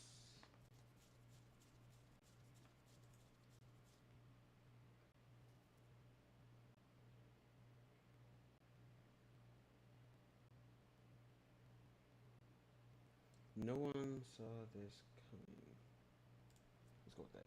We had a unexpected interaction. People did not think this was going to happen. Nobody thought it was going to be, but now it do. Nick Fuentes, who had been demonized even by Tucker Carlson, has now had Nick on his show. I don't know what to say, but let's listen to some of the clips. The other thing I'm really worried about is what's happening at these ICE detention centers, where it's happening not far from where I live in Broadview, Illinois, where they set up an ICE detention facility, and Antifa showing up. Yes. In order to protect ICE, the administration's putting DHS. Well, now they're protesting the DHS presence, and, That's right. The administration... Hold on, guys, bathroom real quick.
of the governor of Illinois and the mayor of Chicago are telling Chicago police, don't help ICE. And they're encouraging the protesters. And what I see there is like a level of tension that just keeps increasing. Yes. And there's leadership. There's civilian leadership on both sides. Like the governor and mayor, who are Democrats, won't back down versus a Republican president. There's a security division too, the police versus ICE, the police versus DHS. You're right. There's a constitutional question about the federal supremacy, you know, and I see all the ingredients of like a low-boil civil conflict, full-blown civil war. And I'm not that guy, but I see all the ingredients there for that to happen. So I'm deeply concerned about where that will go. How would you handle it if you were in charge? If you're the president, what do you do about that? I think maybe this is controversial, but they have to crush the other side. 100 fucking percent. Absolutely. I didn't hear what he said. We had a unexpected interaction. People did not think this was going to happen. Nobody thought it was going to be, but now it do. Nick Fuentes, who had been demonized even by Tucker Carlson, has now had Nick on his show. I don't know what to say, but let's listen to some of the clips. The other thing I'm really worried about is what's happening at these ICE detention centers, where it's happening not far from where I live in Broadview, Illinois, where they set up an ICE detention facility, and Antifa showing up. Yes. In order to protect ICE, the administration's putting DHS. Well, now they're protesting the DHS presence. And, That's right. And the administration of the governor of Illinois and the mayor of Chicago are telling Chicago police, don't help ICE. Yep. And they're encouraging the protesters. And what I see there is like a level of tension that just keeps increasing. Yes. And there's leadership. There's civilian leadership on both sides. Like the governor and mayor, who are Democrats, won't back down versus a Republican president. There's a security division, too. The police versus ICE, the police versus DHS. You're right. There's a constitutional question about the federal supremacy, you know. And I see all the ingredients of like a low-boil civil conflict, full-blown civil war. And I'm not that guy, but I see all the ingredients there for that to happen. So I'm deeply concerned about where that will go. How would you handle it if you were in charge? If you're the president, what do you do about that? I think maybe this is controversial, but they have to crush the other side. 100 fucking percent. Absolutely. They have to, because you can do one of two things. You cannot challenge the left and let them do their thing. And then they're going to just run you over, and eventually when they get power, they're going to crush you. Or you can utterly confront them and defeat them. And destroy them completely. Put the mayors in jail, put the governors up on the Insurrection Act for sedition, put all of the people that were doing the shit in front of the detention centers, any of them that are violent, authorize the police officers to respond with violence to them, immediately, completely shut it down, bring in the military if you need to, bring in the National Guard, do whatever you need to do, look and find out who's funding this, take those people, charge them with incitement for terrorism. So basically the Republic is dead? No, the Republic is alive.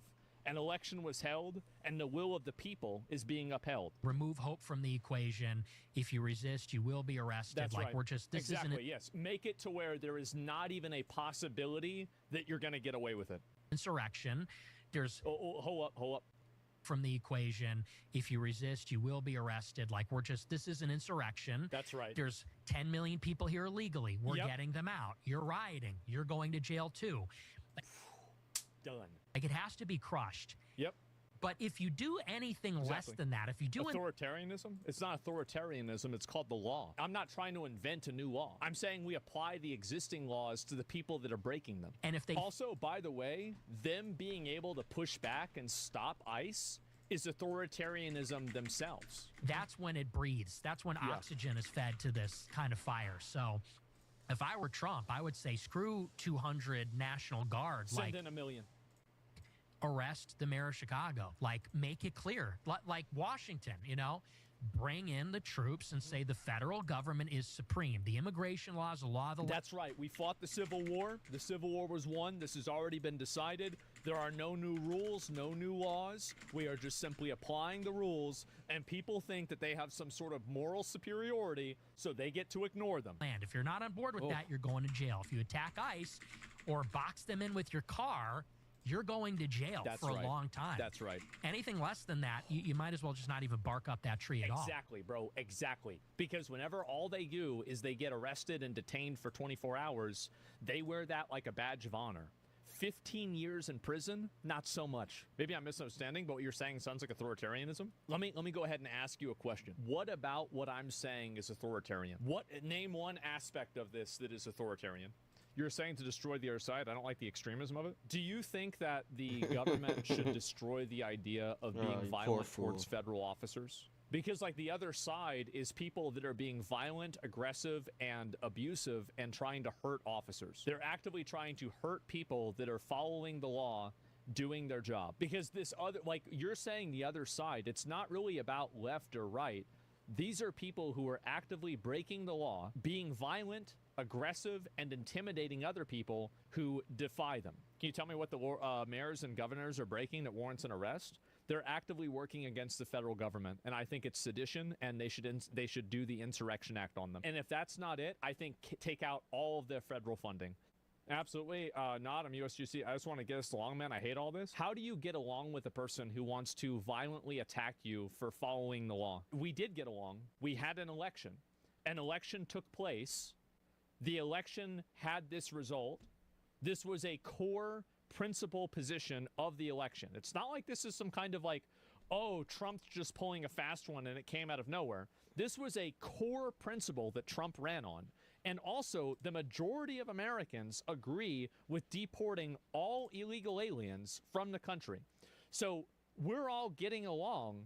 I don't think that the responsibility there is on the majority to just simply, capitulate to these minority people who are actively breaking the law, being violent, hurting people, destroying property, and attacking officers. If you don't like the law, then change the law. There's a process for that.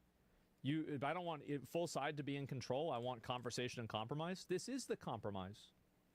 How is it not a compromise? Like, they're removing all of the illegal aliens. Why should you compromise? Like, let's say somebody murders a person. Why do you need to compromise with that? Why are you compromising with bad behavior? Yeah, Trump tried an insurrection and pardoned the people who did it for him. You still support him, then stop pretending to care about the law. The agenda is so clear. Yeah, it was stupid that he did that. Absolutely. January 6th was stupid. But the fact is that the people that did that would have already been out of jail if they had served their time and been given due process. If you go in and you're trespassing inside of a building or it's assault on an officer, it's about 4 to 5 years in jail, right? It is. You just look it up. The fact is that they would have been out of jail already. A lot of those people were political prisoners. Some of them should have spent 20 more years in jail. I agree with you. I don't think Trump should have blanket pardoned everybody either. But the reality is that these people are actively trying to subvert the government. And I don't agree with January 6th either. It's not like this is an either or. So what are the other factors that prevent, I'm sorry I called you gay, by the way, but I'm always, I think I'm just too old or something. I'm like, why isn't anyone married? You tell me, why aren't people married? Well, I mean, honestly, it's the women.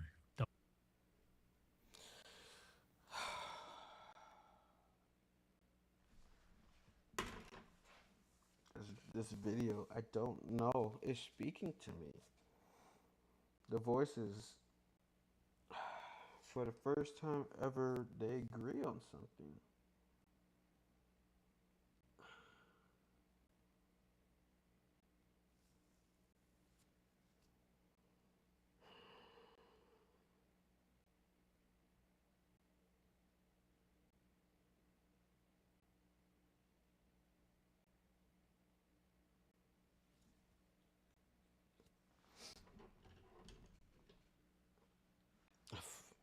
It's wild. Wild.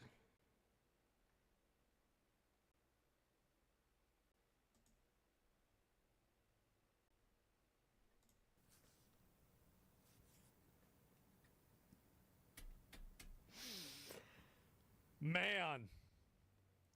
Women are extremely liberal. No one talks about that. They're increasingly they do. It is true that women, like, how many of you guys have had to nerf your political views in order to be around a girl that you like that was more liberal? Yes? Okay, everybody's saying yes. All right, well, there you go. Especially after the last election, there's a 45-point difference between men and women. Yeah. The men are extremely conservative, increasingly. The women are extremely liberal. Exactly. What are they liberal on? What issue? Exactly. Like, you see this with the Free Palestine stuff. Like, it's just a bunch of screeching banshees. You even see it from the arrests. Like, 70-80% of the people that are in these protests are women. It's true. Issues. Like, what does that mean, liberal? Oh, they're very feminist. Like, actually? Extremely feminist, yes. They don't believe that, do they? I think they do. Really? Absolutely, How could yes. you believe that? I If think gender roles are a construct, that none of this is inborn, like, you'd have to be an idiot to think that. Well, that's the...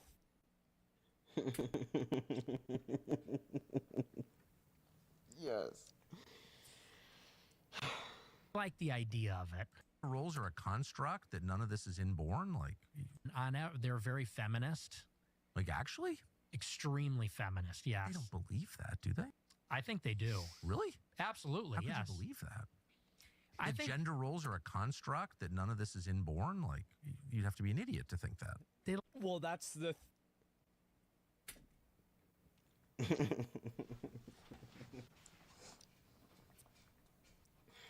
like the idea of it. They like because of course I think all women naturally want strong men. Of course, obviously. They naturally want a chat. The situation I'm in right now, everything that's going on right now, and for some strange reason, God works in mysterious ways, right? He works in very, very, very mysterious ways. And when you think he's not watching, he's watching. When you think he's not listening, he's listening.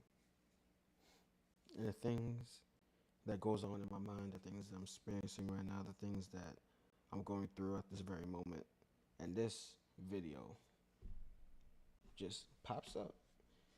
And then for some strange reason, it told me to add it to my queue and watch it.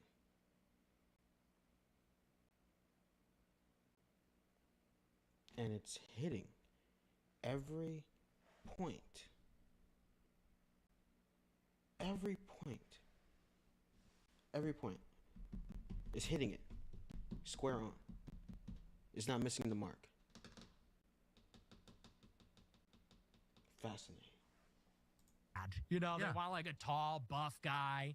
I would say this is generally true. Obviously, like, there are exceptions, but I think that, you know, the way that things have been going for thousands of years is probably the way that things generally are. Yeah. But I think they like the idea of none of them want to work either. None of them actually want to work. That's what I'm saying. Of course, that's right. It's obviously true. It's always been true. Work outside the home. Right. They don't have enough work. I think they like the idea of none of them want to work either. None of them That's what I'm saying.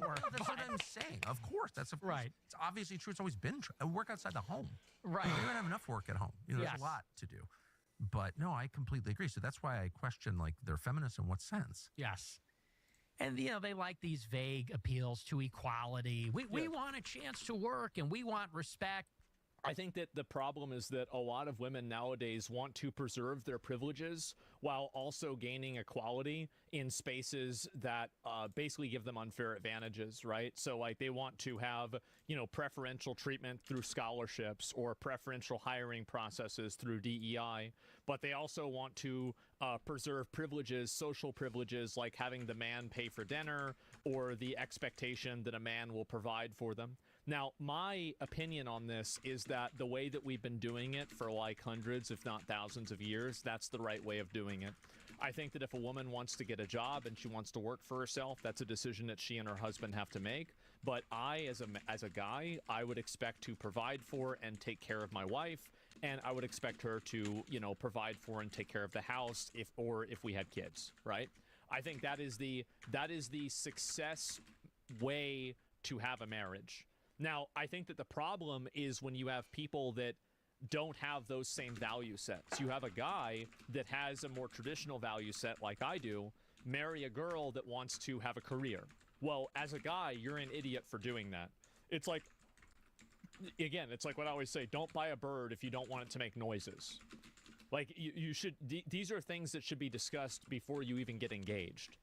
So if you have this massive difference in values, this should already be, like, completely ironed out before you even get engaged, not to mention get married, not to mention have kids, right?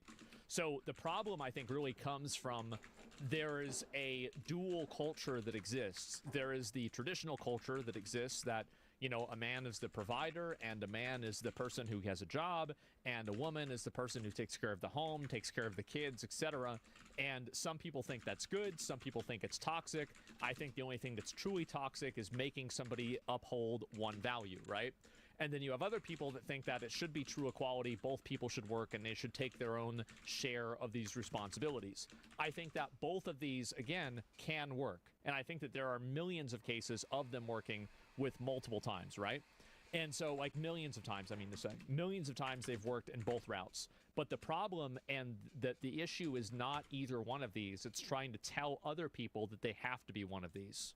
I think that really finding people that are like-minded with you, because if you have to bend and try to, like, compromise with somebody on this, this is a problem that will probably manifest in 5 years, right? It won't manifest immediately, but it will manifest over time because you're fundamentally suppressing what somebody wants to do. So, yeah. And, you know, ultimately, I think the whole political system is just based around women never being accountable for any of their choices. Ultimately, that seems to be that's what abortion is. Yeah, of course. Because 99% of abortions are elective. So they say it's an unplanned pregnancy. You had sex out of wedlock with someone you didn't intend to have kids with. So now we have to kill the kids in the womb. Yeah. And, you know, these no-fault divorce laws. Active. With somebody on this. This is a problem that will probably manifest in 5 years, right? It won't manifest immediately, but it will manifest over time because you're fundamentally suppressing what somebody wants to do. So, yeah.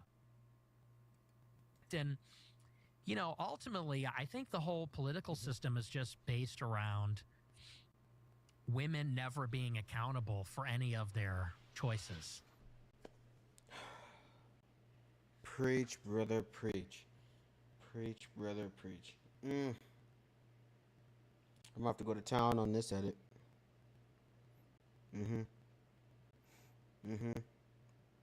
Speak to me. Speak the facts. Speak to me. Ultimately, that seems to be that's what abortion is. Yeah, of course. Because 99% of abortions are elective. So they say it's an unplanned pregnancy. You had sex out of wedlock with someone you didn't intend to have kids with. So now we have to kill the kids in the womb. Yeah. And, you know, these no-fault divorce laws. These women get married to guys maybe they never intend to stay with. And then when they're out, they're done. And they want child support and they want half the stuff. And I think... I actually disagree with Nick on this. I actually am a fan of the child support and everything. And because it's best for the kid. Like, I don't really care. Like, if you... I have to disagree with Nick on the previous, such as abortion. Because even though that they did it voluntarily, they got pregnant voluntarily, it's still up to them whether they want to abort the child or not. Because at the end of the day, it's their responsibility and it's their actions, and they will have to bear the consequences of that action. But it's a choice. It's a freedom of choice. And it's not always going to work out because there are some conditions to where they have no choice but to abort because it could be a health issue or something significant. But that's where my that's where I go the route. But yeah, I don't see the point to where if you get married to someone and you divorce them and they automatically get half of your shit. No, especially if they're filing for the divorce. You better have a good reason, like a good, solid reason. If you have a kid, I think that a society that doesn't put its young people and its children first is going to become a dead-end society. And so, like, as much as I do agree with this, no, I do. I do. I think that really if you're a guy, because also men bear this responsibility also. The big problem with this, and I think here's where the issue lies, it's that men and women don't have equality in custody. I think if equality in custody was equal, everything else would make sense. So, like, for example, it makes sense that the parent that's not taking care of the kid should have to contribute to the well-being of the kid. This is 100% true, and it's what's best for the kid. So, like, if you have a kid with somebody else, and this kid's like 8 years old, you can't get along with each other anymore, and you've got to have this issue, I don't want to put that kid in a position where he's living in poverty because these two parents are retarded. And so you try to create a system where there's accountability for that. But the problem and where it breaks down is in custody. Because whenever women get custody, probably, I don't know, what, 90% of the time, something like that, and men are always the ones that are paying child support, well, then there's a huge distortion there. It's very clearly not the issue. So look at father custody stats. They obliterate mom stats. Well, I don't know about, like, which stats on what for what thing, right? But my point is that I think that child support as an idea is a good idea because it is beneficial for the child fundamentally. And I think putting the child's needs first beyond the needs of the parent is what makes more sense. And I think it's what creates a better society in the long run. But you can't have that whenever you have rigged court systems. A lot of men are looking at women and they're very liberal, they're overweight, they have a very high estimation of themselves. I think that people call it hoflation. Hoflation? Yes, he doesn't know what it means. Their sense of their own looks and sexual value is very inflated. And so a lot of people are looking at these like frumpy, obnoxious, loudmouth, liberal women who are also very promiscuous and saying this is not actually appealing at all. And I don't. This is the reason why I think a lot of guys end up dating girls that are like in other countries too. Yeah, I mean, that's it. Disagree on child support, man, and encourages women to want a divorce. You didn't listen to the custody. Like you're an NPC. You're literally an NPC. You didn't even listen to the custody conversation. Like I probably should just ban that guy, Passport Bros. Well, yeah, exactly. Well, like if you can't get a girlfriend here because they're all obnoxious, weird, and fat, then yeah, you're gonna probably try to go look somewhere else. Like, duh. Of course.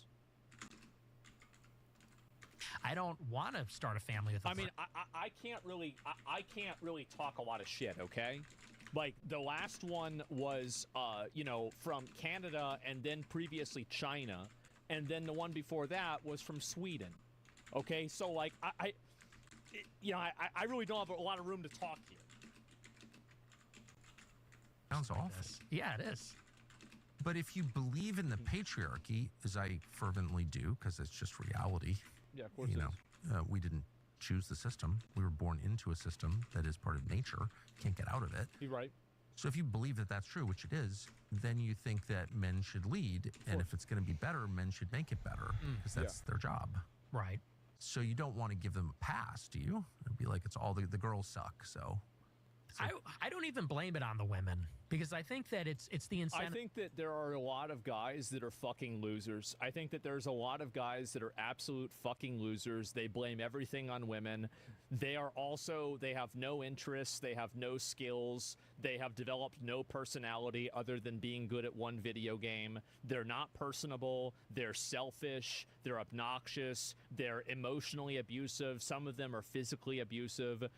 There are a lot of loser guys out there. Like, honestly, if you guys have any friends that are girls, right? Or like maybe a sister or something like that, you probably, if for every one friend that you have or sister you have, you probably have 3 stories of loser guys, right? Like, it's a huge problem. Now, I'm not saying that hoes aren't a problem too, but I think this is a both sides type situation.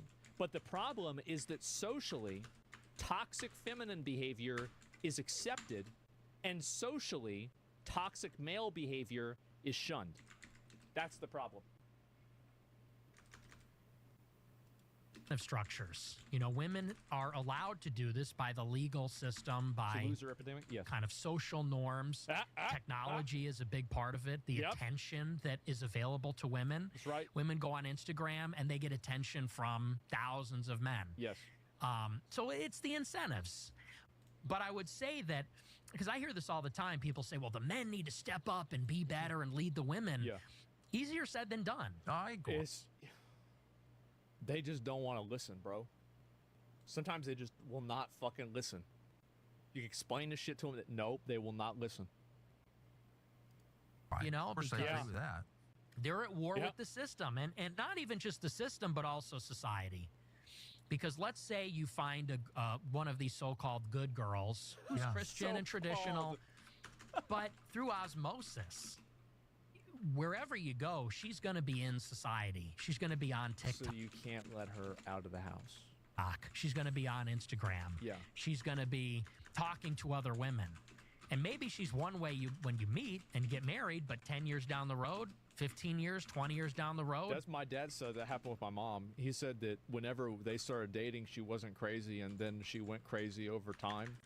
But in retrospect, I think that, honestly, I think it's kind of true, but like, I think they both were crazy. I think they both were crazy, really. I mean, it really was like, but it was like 2 different kinds of crazy. people change. Yeah.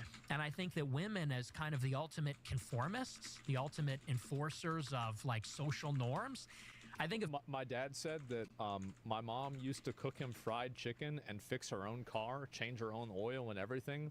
And then after she got married to my dad, she stopped doing everything and she just expected my dad to do everything. And it made him really mad.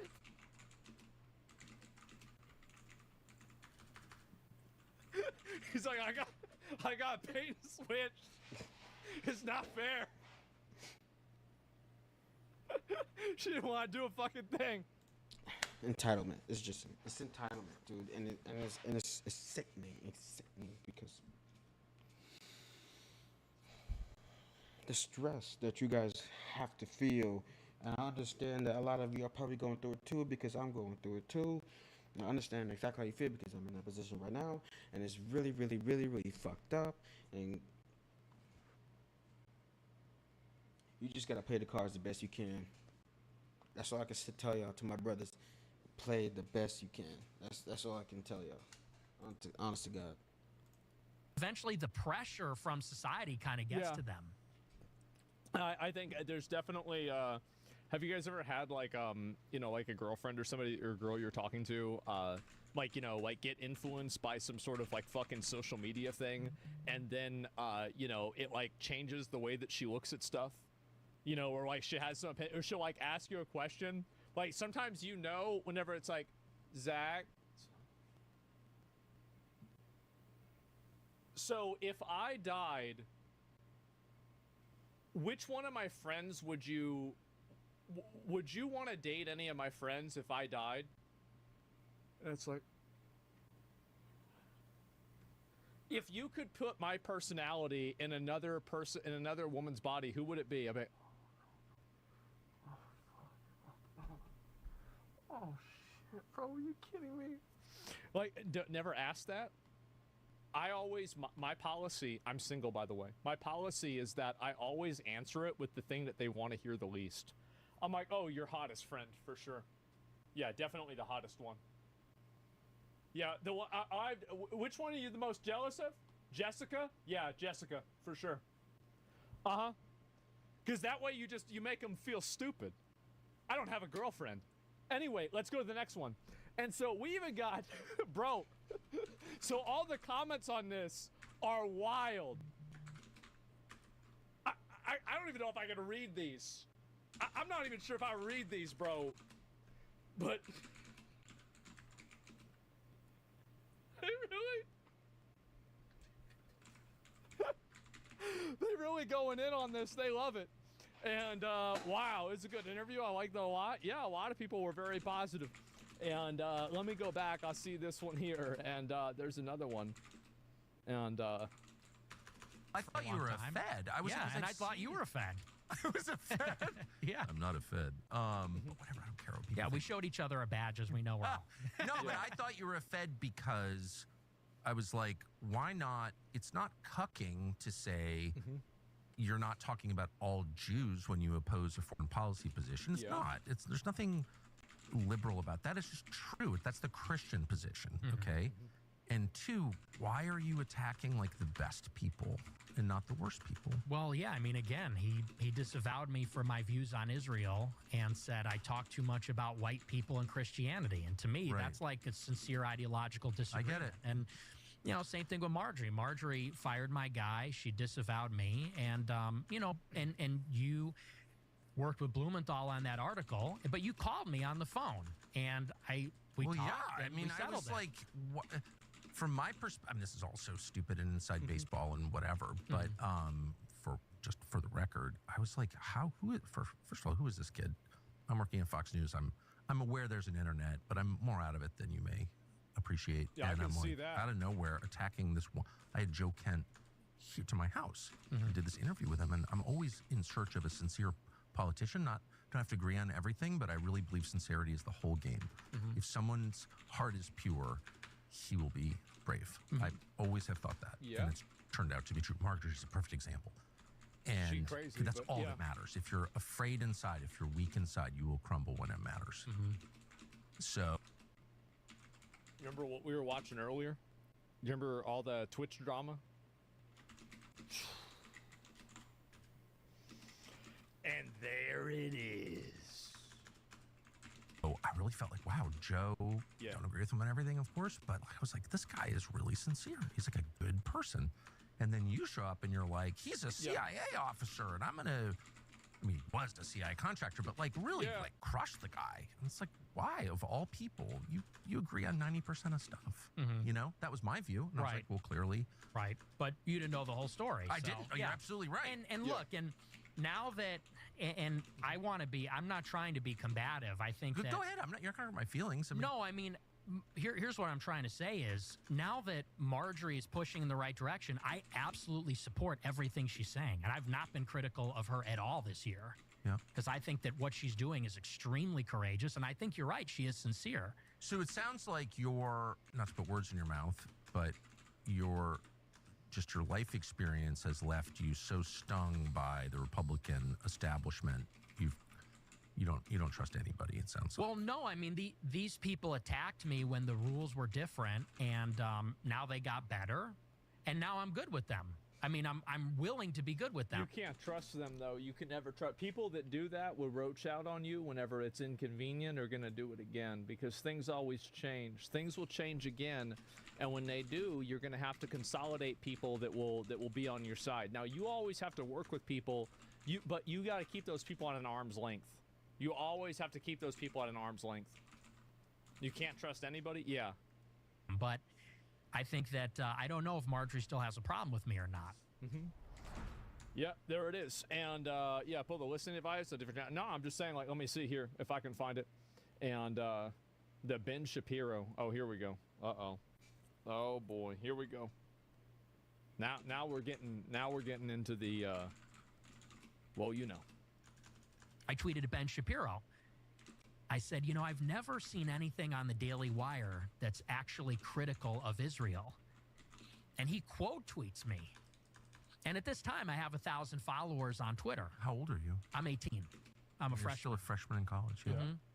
And this is even before I started my show. He didn't like that. And I don't know, I probably got 100 likes on this tweet. It wasn't a viral tweet. Big one. He quote tweets me and says, to accuse a Jew of dual loyalty is the surest sign of anti-Semitism. And like, this is how it sort of begins. And I see this tweet. And by the way, that was on Christmas Eve in 2016. He immediately called you an anti-Semite. Man. So I'm driving to Christmas Eve Mass with my family. And I see on Twitter, the notification comes up, Ben Shapiro quote tweets me, calling me an anti-Semite. Uh-oh. Oh. And I was like, what is this? Like, why is this guy attacking me? You know, because I don't have a platform at this time. I'm not an influential guy or anything. Sure. And so then I put out another tweet, similar. I said something like, if you're China first, you should live in China. If you're Mexico first, you should live in Mexico. If you're Israel first, maybe you should go live in Israel. True. Abso-fucking-lutely. And again, it's got nothing to do with Jews. He quote tweets me and says, "You're an anti-Semite." That same night. That's the kind of stuff that makes people. That's the reason why I think that there's so much legitimate bad anti-Semitism, is because legitimate criticisms of Israel like this, or people having dual interests or working in the best interest of Israel rather than America. That's what's caused so many of those people to become radicalized. That's exactly it.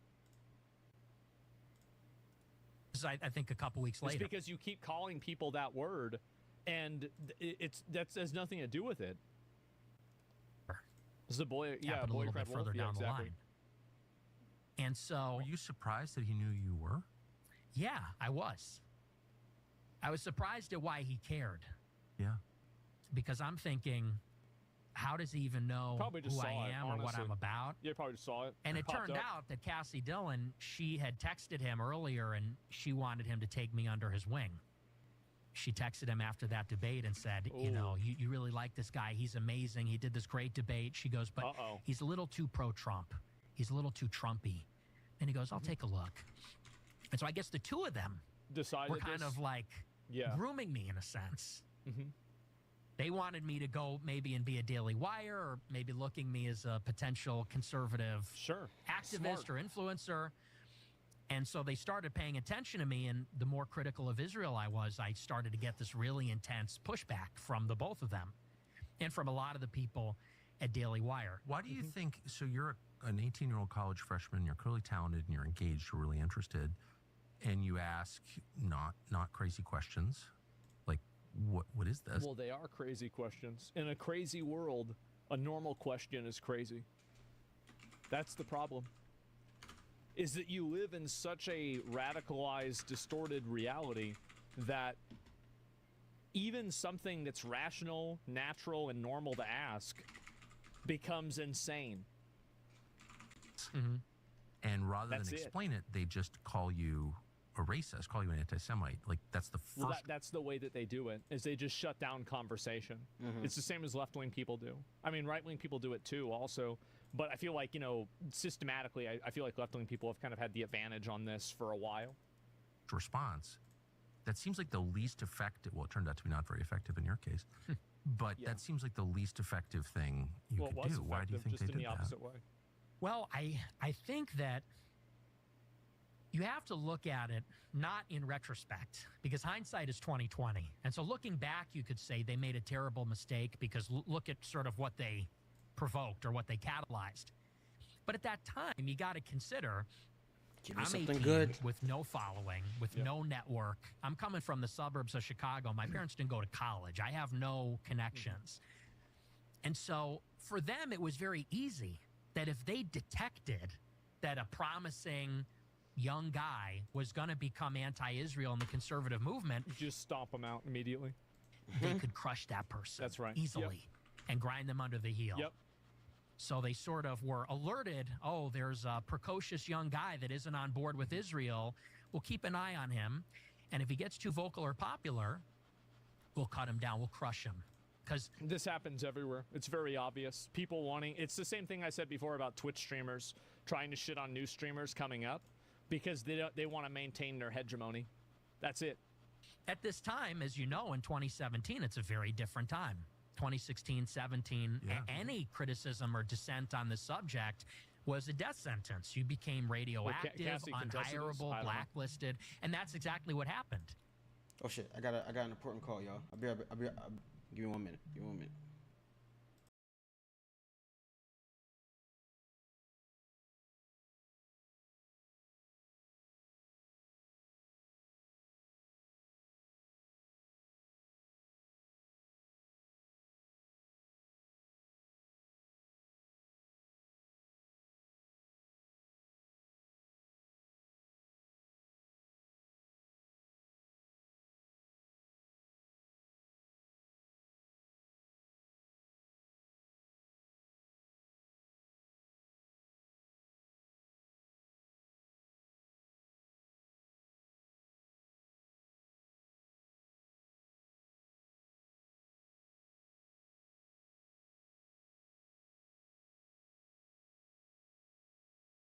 Okay. Yeah, it was just a call from my VA about my health benefits. You good? And basically from then on, it was just this escalating series of blacklisting, censorship, hit pieces, rumors to try to ostracize me from the movement. And while you're a college student? Yes. As a freshman, So looking back at that 2020 hindsight, I mean, Ben Shapiro seems like a big part of your political evolution. Yes. You went from a fan/acolyte to an opponent and then just pivoted against everything that he believes. Yeah, it was because it was this new dialectic that Trump forced. Yeah. Trump planted the seed. And the seed was America first. Yes. So once you accept that, a lot of the way we're doing things becomes impossible to support or justify. Well, it becomes very simple. It's like, is this in the best interest of America or not? And I think that a lot of times the answer to that is no. Like sending over a bunch of money overseas for some sort of humanitarian thing might make people feel good, but is it really? All right, y'all. My niece wants to talk to me. Not looking forward to it. We're going to take a quick break. All right. Be right back.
I don't want to talk about it. Really the best thing for America to be doing? The answer to that is probably not really. Right. The contradiction becomes apparent. It gets moved to the center, and it becomes unignorable if you're consistent. Yep, America First, it was common sense. Yeah, of course it's common sense. Yeah, duh. And Nick Fuentes is an America First. He's fucking bullshitter. Yeah, people are going to think, I mean, you think whatever you want. I mean, I'm not going to get into that. Yeah.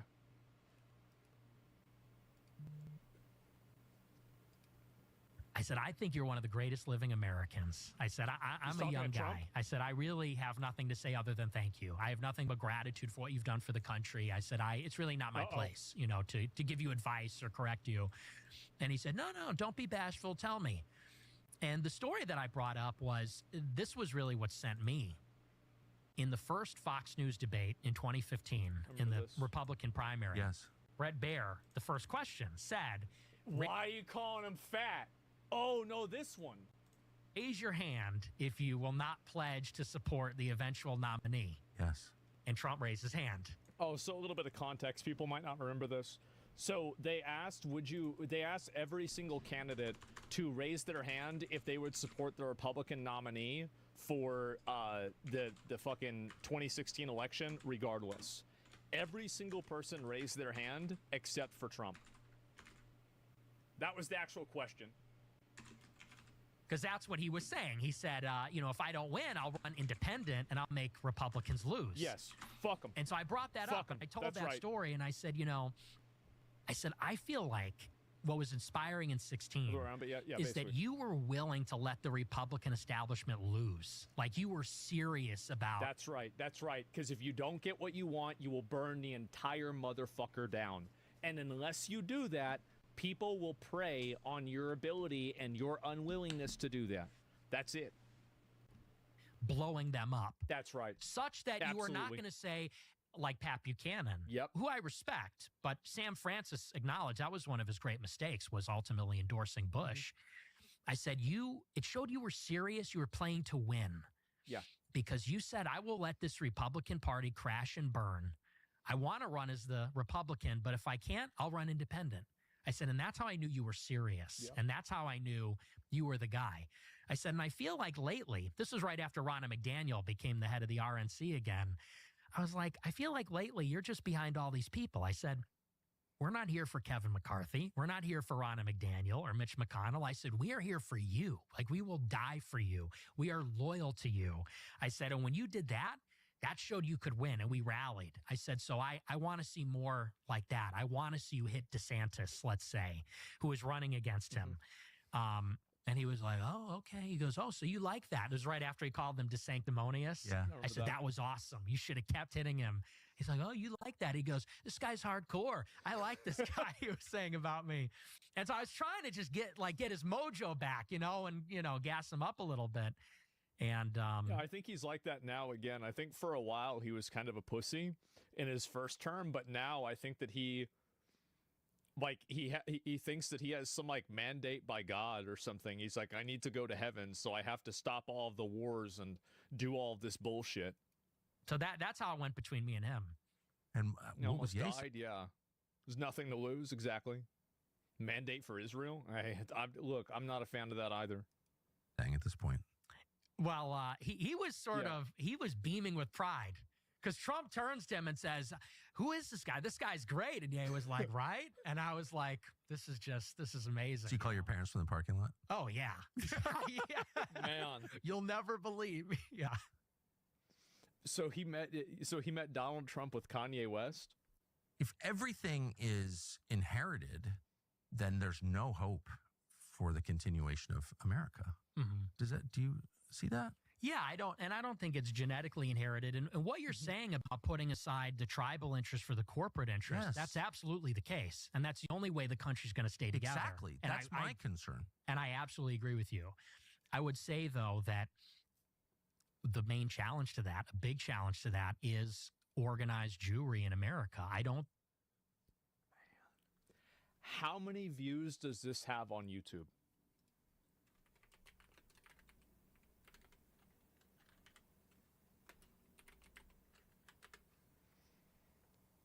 $2.3 million views, and on Twitter it has 10. Like, this is something that's probably been seen 20 million times.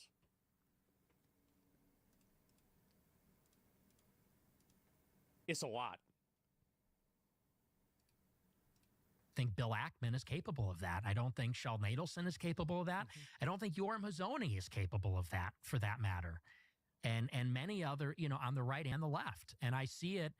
I see Jewishness as the common denominator. And you're right. It's not all Jewish people feel the same way.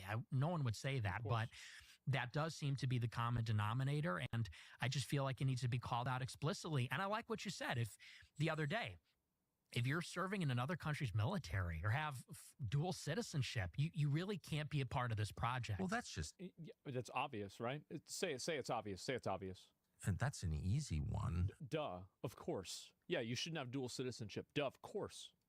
But I am much more comfortable as a Christian and an American keeping it on that level because, it's easy to just set universal rules that apply to everyone, not just the Jews or the Christians or the anybody, just like Americans can only serve in the U.S. military or they lose their passport. I mean, I don't know. That's not hard. I agree with that, by the way. And I don't know. Why not just say that? Say what? That. Why not make every statement about how Americans ought to behave applicable to all Americans? Like, it's the defensive universal values that will hold the country together and the emphasis on I agree with Tucker Carlson here. I think that the amount of people like advocating for like Somalia, for example, like that's been like a minor thing that's been going on. I view that the same. I mean, Israel is much more powerful and influential, but on a fundamental level, I view it as the same thing. Group values that will break it apart inevitably. Still mad about that one? Because this is a particular issue and it's acute. It's like I said, I think they're unique in that way. I think that's a unique issue, especially in the Republican Party, especially in the conservative scene. So how would you like this all to be resolved? What I would like is for the U.S. government to not be influenced by these kinds of foreign allegiances, not with money. True. That comes from, American citizens like Sheldon Adelson, not from foreign lobbyists. So, I mean, in terms of tangible things, I don't think we disagree on any of it. Like registering AIPAC and FARA, banning dual citizenship. Like, I'm basically in agreement. I think 80% of the public agrees with those things. So I'd be surprised if it was that low. Kind of what gets me a little bit annoyed. It's like, these are like America First, the concept. It's the most popular, self-evidently true idea you could have. Sense. Like, don't let foreign powers, especially tiny ones far away, control your country. Like, of course not. No shit. Everyone agrees with that on both sides. Yeah. So the trick is not to let that idea get subverted. Does that make sense? Yeah, and I think we agree on that. But it's subverted when they're like, that's hate. No, that's hate. I think that the overfixation around Jewish people explicitly, whenever this is a problem internationally with people that have allegiances to other countries, I think it is kind of a red herring that makes it harder to discuss the fundamental problem that everybody is pretty much on the same side of. So basically, like, if you think that like just Jews from Israel are the problem, well, I don't think that's really accurate, because I think it's basically anybody from another country that's coming into America to subvert America, to make America act in the best interests of another country. So like if it's 99% one country, then will it always be 99% that one country? Because I think probably over time this will change. I think the fundamental thing is you stop the action, not the group. Because if you stop the group is going to identify differently. They're going to do different things. But if you stop the action, you really stop it at its very core. Or Mexico for us? Yeah, exactly, right? And so that applies everywhere too. Yes, exactly. And easy pointer is AIPAC is the easiest one to point out. You can take the rest out. Yeah, sure. And what about dual citizens from Canada? Well, I would view it the same way. Yeah, I would view it the exact same way. I mean, Canada is very close to the United States, but it's not the United States. And if you're working in the best interest of Canada and you're in the United States, you need to leave. It's that simple. Am I being paranoid? I feel like going on about the Jews, like helps the neocons. Well, what about my views do you think are unreasonable? If yours are reasonable, I think, again, I don't think it's cucky. I think it's reality to say that guilt is not inherited. Blood guilt is bad. One of the reasons that I'm mad about Gaza. I think that any type of blood guilt that you put on people, like, oh, you're guilty for this because of like what your parents did or what your, like ancestors did. I think what's going to happen with that is that it will radicalize people in the next generation, and then it's going to create a lot of big problems. It doesn't create a problem immediately, but it will create problems over time. So according to you, you can't be American and a Jew? No, that's not what I said. Actually, I'm not even going to respond to your question because you literally just you just took what I said and then turned it into something I didn't say. Just going to perm ban you? Yeah, I mean, I just didn't even say that. Because the Israeli position is everyone who lives in Gaza is a terrorist because of how they were born, including the women and the children. That's not a Western view. That's an Eastern view. That's a non-Christian. That's totally incompatible with Christianity and Western civilization. And they say, oh, we're the defenders of Western civilization. Not with that attitude. You're not. Collective punishment is the enemy of Western civilization. Yeah, it is. It obviously is. It's very bad, and it's bad with anything, right? And so, yeah, it's exactly it. And what's surprising again, you had right to me that dumb. I know it's insane, right? I disagree. I have dual citizenship with Poland and the U.S. It's way more convenient for many reasons. That's fine, but you're not going to run for office. Like, I'm not saying you shouldn't be allowed to have dual citizenship. I'm saying that if you run for public office or if you serve in a foreign military, you shouldn't have citizenship. Like, these are two very, very different things. Like, I'm not saying every single dual citizen has to get deported. That's retarded. No, I'm saying that if you are doing something that requires you to put the best interests of America first, then you need to renounce your citizenship with every other country. That, like, this is the most reasonable and common sense position that anybody could ever have.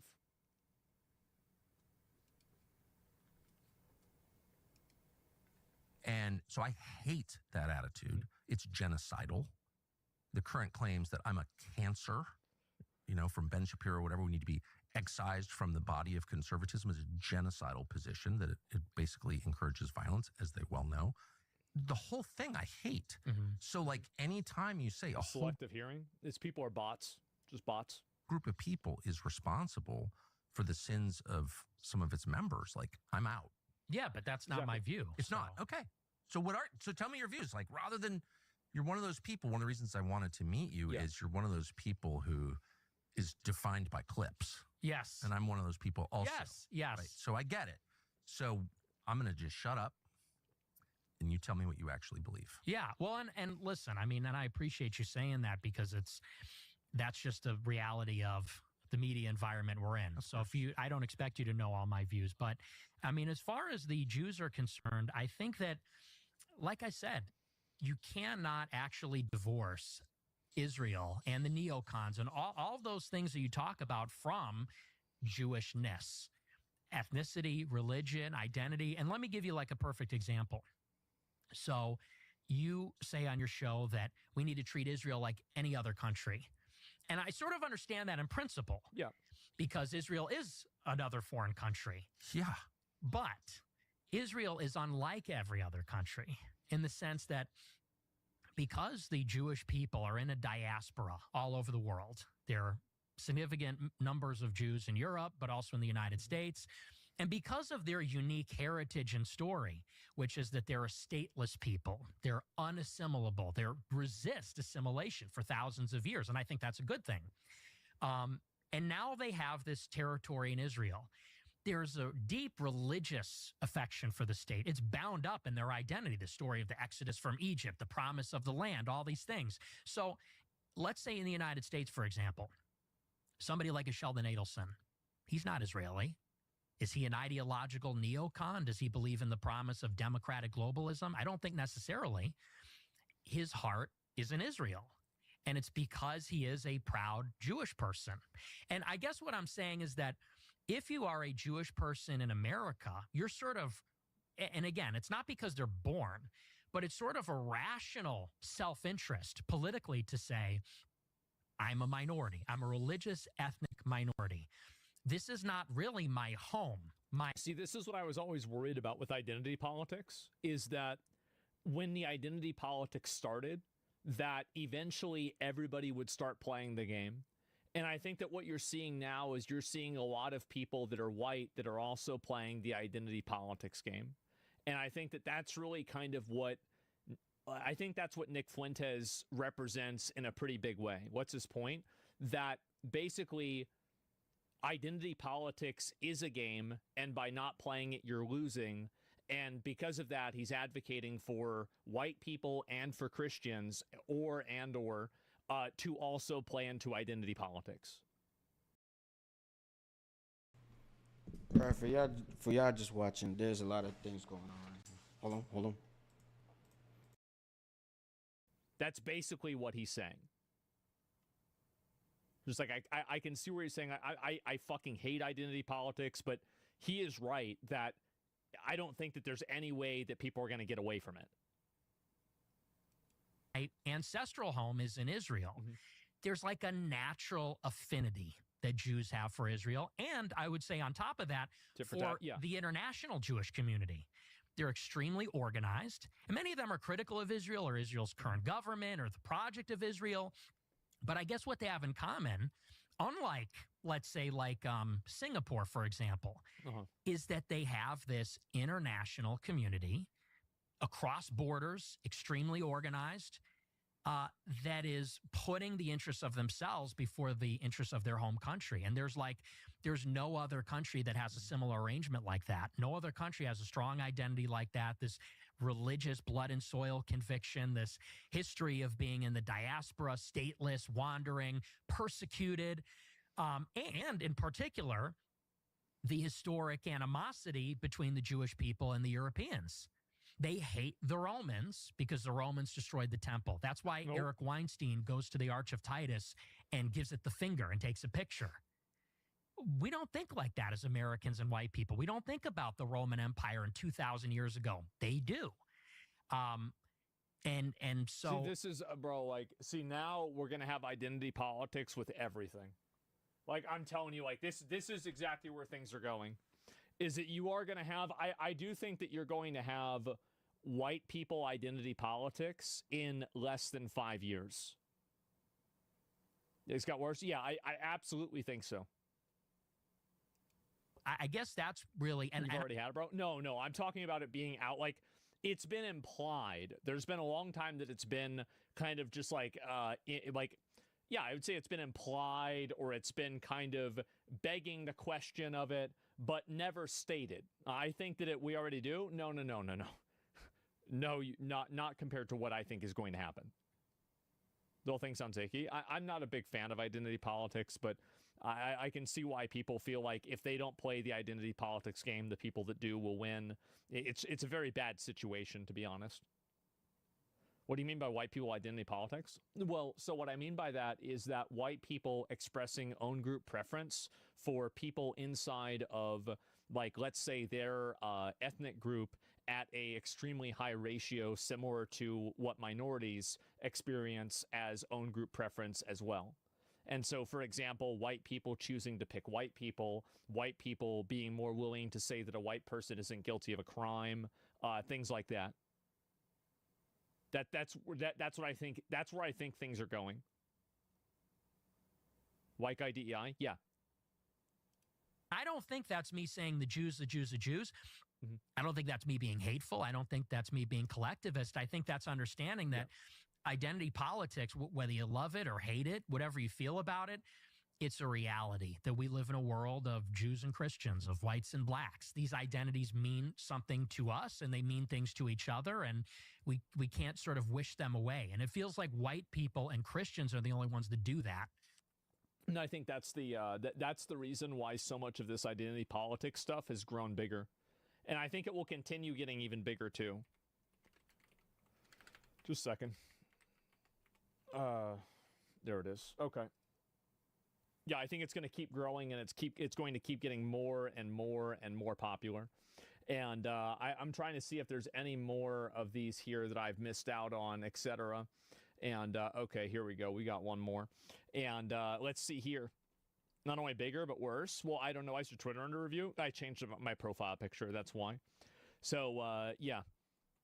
And the enemy of the Christians is radical Islam, not Judaism. I'm not gonna. I don't want to argue about that. Like, this is some religious conflict. I'm not going to be involved. I'm not a particularly religious guy. Okay, so you're coming at me with the wrong thing. But my point is that white identity politics. How would you fix identity politics?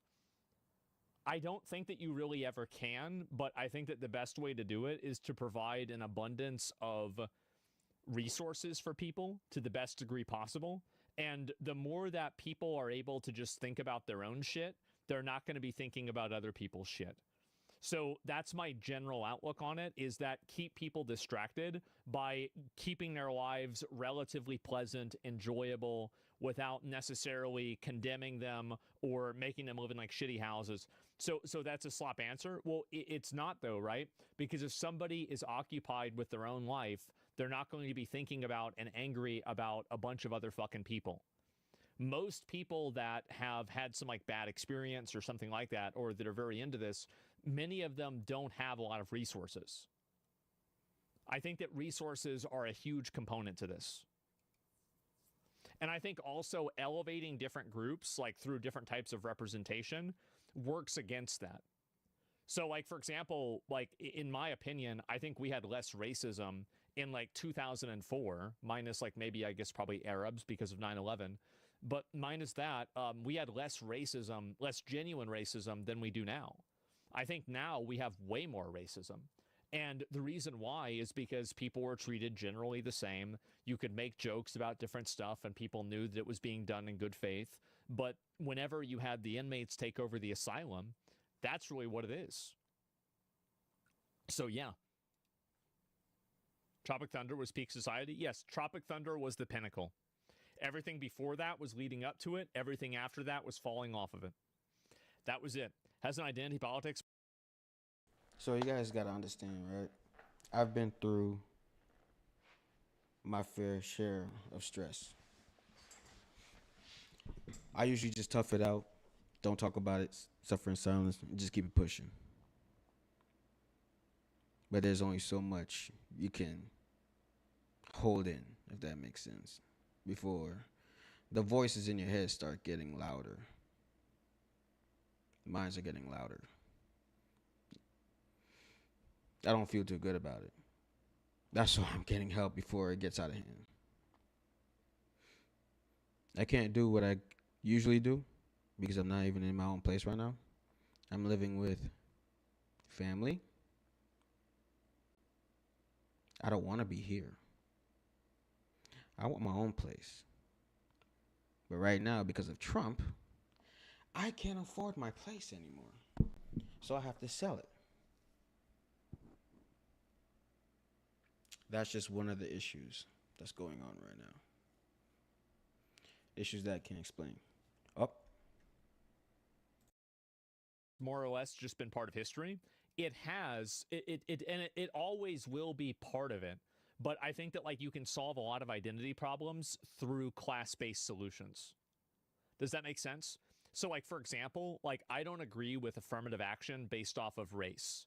Like, so for example, like just because you're black, I don't think that you should get any advantage in a hiring process or in a scholarship process or in a college application process. Now, I view that with women, Asian, Indian, anything like that, right? Everybody should be treated the exact same. However, I do think that if you're from an underprivileged family, for example, like you have less money, I think that is a tangible thing that can be quantified and you can say this is a genuine disadvantage and we need to give these people a little bit extra help. And I think that those tangible advantages will disproportionately help minorities like black people. Like they would disproportionately help black people way more than they would help white people, at least per capita. But does that make it a bad system? No, it doesn't. It's the same as having a law. If a law arrests a lot of people of a certain demographic, that doesn't make the law bad or racist. No, it doesn't. It's the same as this. Just because you have a system that benefits one group of people, you should look at what the intent of the system is and is the idea good rather than is the group of people that it affects good. That's the big problem. So that's the way that I look at it. So I agree with that kind of identity politics in a way, but I think that, again, if you approach it from a class-based perspective, you can nerf identity politics in a big way. I think that you will never get rid of it, but you can make it less consequential. Do you see kind of what I'm saying? It means they should stop being criminals? Well, yeah, exactly, right? I mean, it doesn't matter, like, if you do a bunch of arrests and you're arresting everybody for shoplifting, I don't care if every person you arrest is Mexican, white, black, or Indian, or Asian.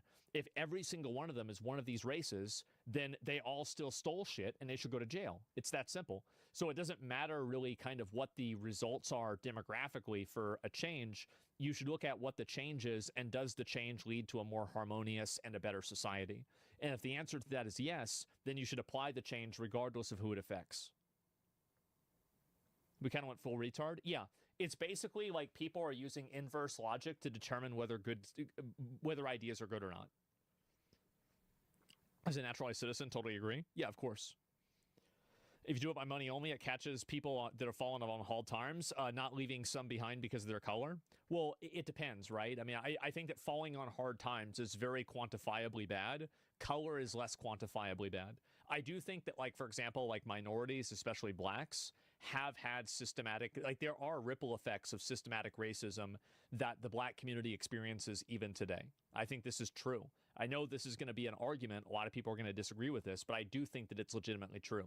But I think that the way that you solve those problems, the way that you deal with that, is that you approach them from a class-based perspective. Because some families are more affected by it than others, and there are other white families that have the basically same problem, but it's just in reverse. Do you see kind of what I'm saying? So, like, Asians get a lot worse overcoded? Yeah. Having tooth problems in the chat ain't ready for? Yeah, exactly. Are Indians Asians? It depends, right? And so that's really the way that I would look at everything. It was almost an overcorrection. Yeah, I think it was an overcorrection in a lot of ways. Absolutely.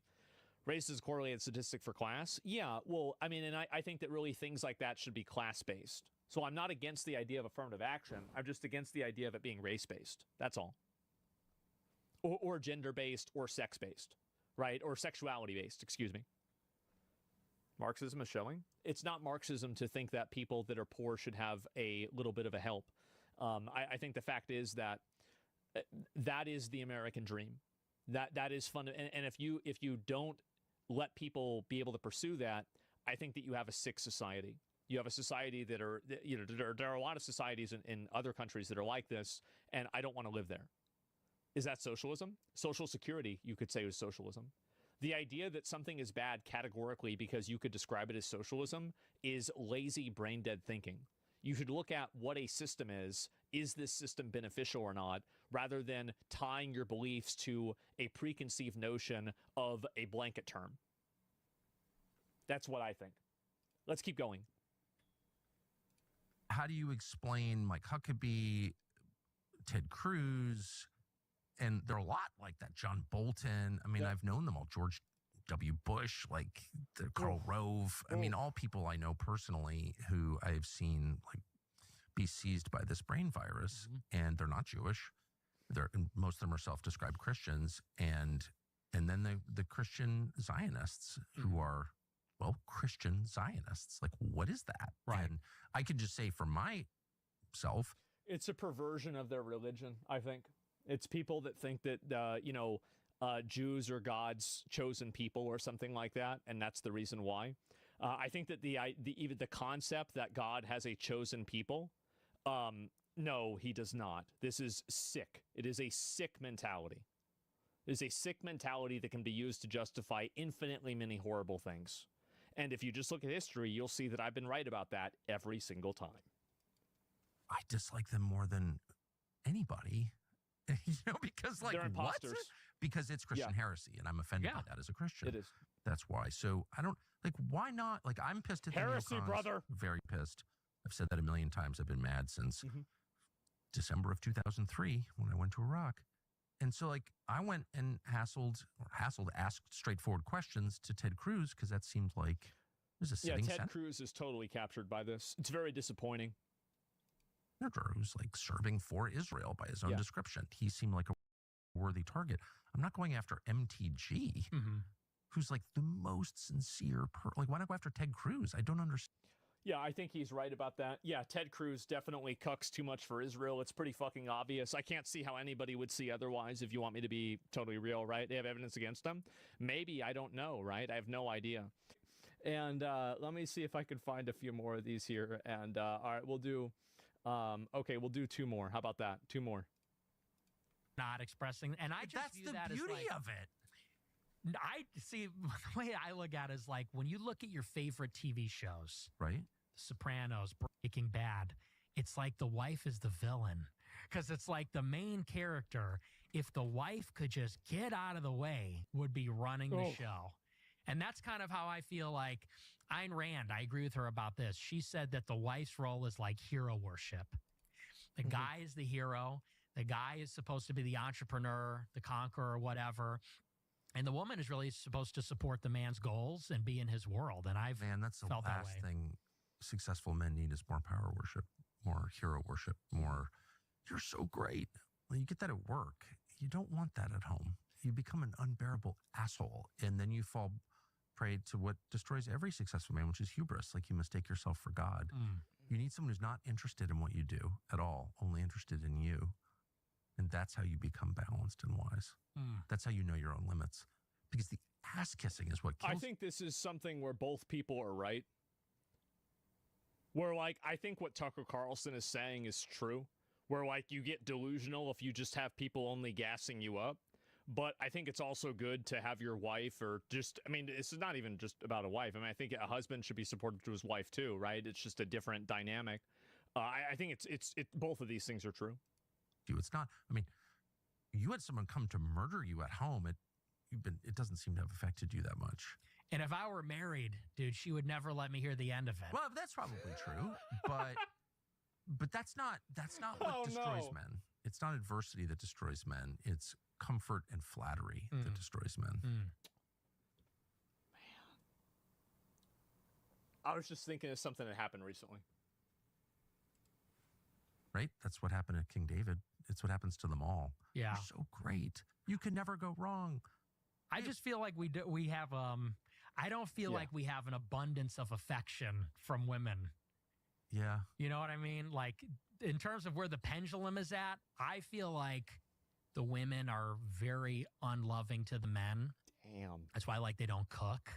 Because that's like the best way to express a love for a man. I said this on my show the other night. I'm like, the most beautiful words a woman could say is like, I made you dinner. I made you cookies.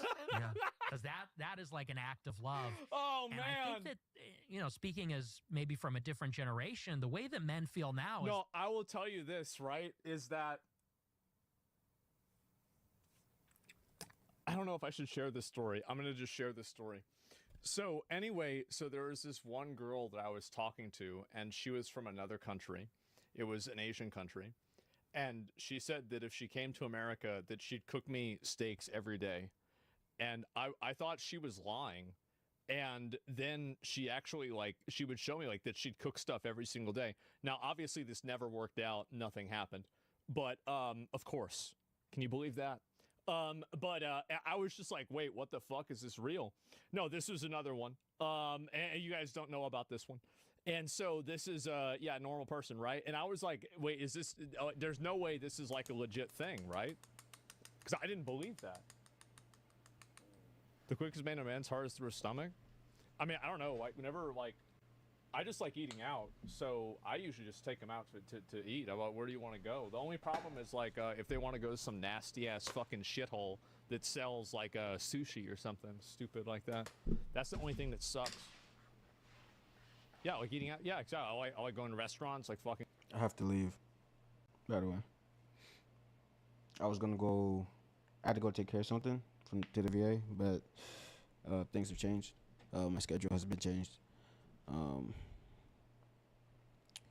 Simply put,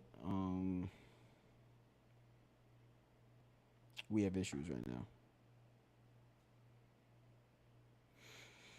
So I can't stream as long as I wanted to at the moment. I could probably do it to like the end of this video because I still have other things to do on my computer.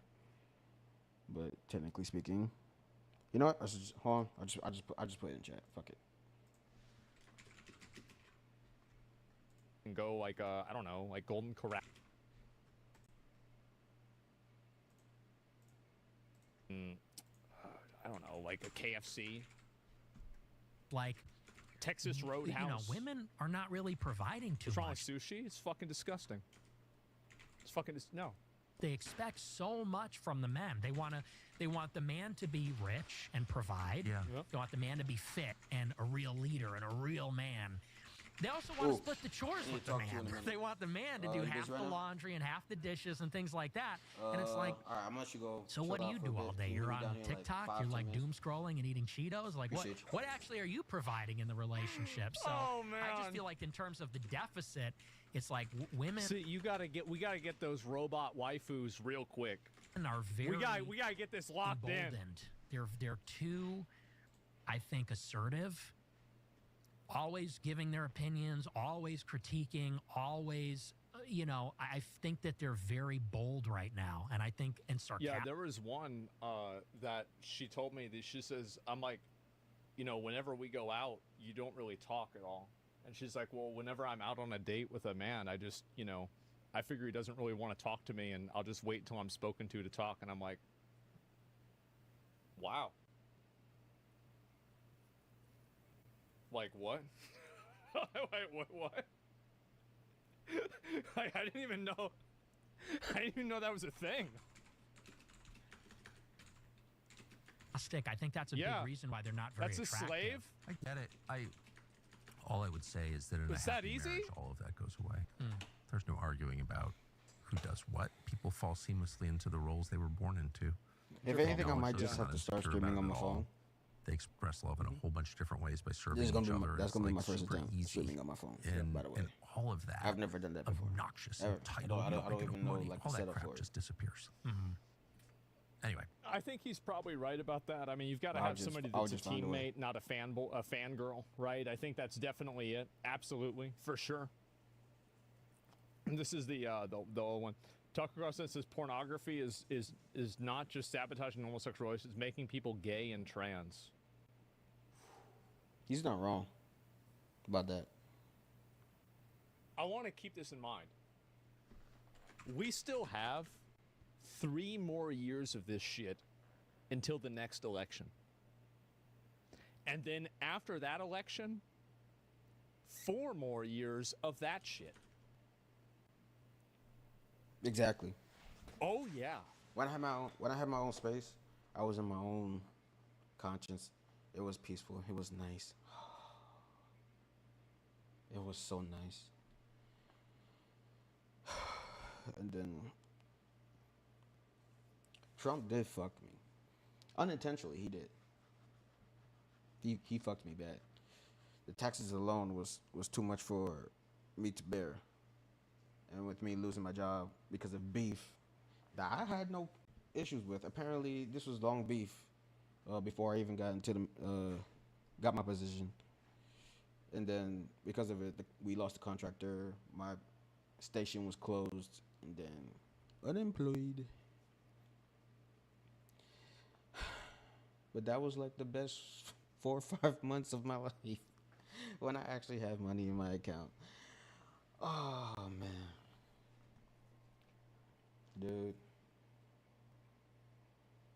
Yeah, it's a whole lot.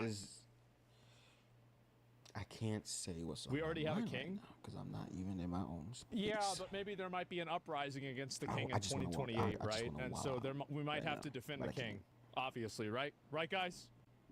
And so something that is almost never talked about is that this is a generation that's totally sexually dysfunctional, I think, because of pornography. And some people are able to cope with it. Some people don't have a problem. If I would be able to stream, But I think I'll a find lot a of way. people, If I and do it from my maybe phone, I'll even do a it from small my phone. minority, have a serious problem But with it. fuck. And the how does problem, it make people sexually dysfunctional? I think that it's impossible for a real woman leave me to alone. compete with the But don't you guys availability get and that the way? novelty of pornography. Like no matter how much, A real woman, no matter how many times you try, the I've heard voices this just before. keeps getting louder. you know, and the like people around without you getting are not making it any graphic, better. is she's only one They person. just keep continuing to make and, excuses. You know, she's maybe she wants to do something I guess it's sexual, just a maybe she military doesn't. mindset I have, right? porn is, you could have 100 different women in one sitting doing anything that whatever niche or idiosyncratic thing a person might be into, it's there. Yeah. And so I think that they can have cat ears. True. Novelty combined with that availability, it makes it so that, you know, when you think about courting a woman, juice isn't worth the squeeze. Jesus. And so there's like also a...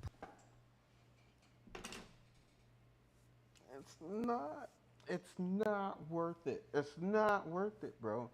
It's not. It's just not. It's not. It's not. And I've come to terms with it. I'm cool with it. He said it. He said it. He said the words. Like erectile dysfunction, people that can't enjoy regular sex because it does not compare to the intensity, the novelty, and the availability of porn. It's man, that is crazy. Remember what I was telling you guys? I wasn't joking, but y'all thought I was joking about people that could only be attracted to animals that don't exist.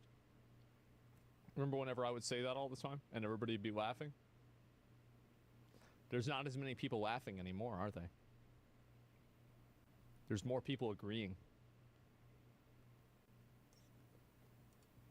Hyper stimulation. And so I think that's sabotaging a lot of normal sexual relationships. It seems like it's making a lot of people gay, too. Yeah, and trans. You think that's true? 100%. What is that? I think that the novelty is a huge part of that. I think that if you are somebody that uses pornography multiple times per day, which many people do, actually, so you get bored of like one thing and then you want to do something else, then maybe, I don't know. Oh, absolutely. That's a lot of jerking off. It's a huge problem.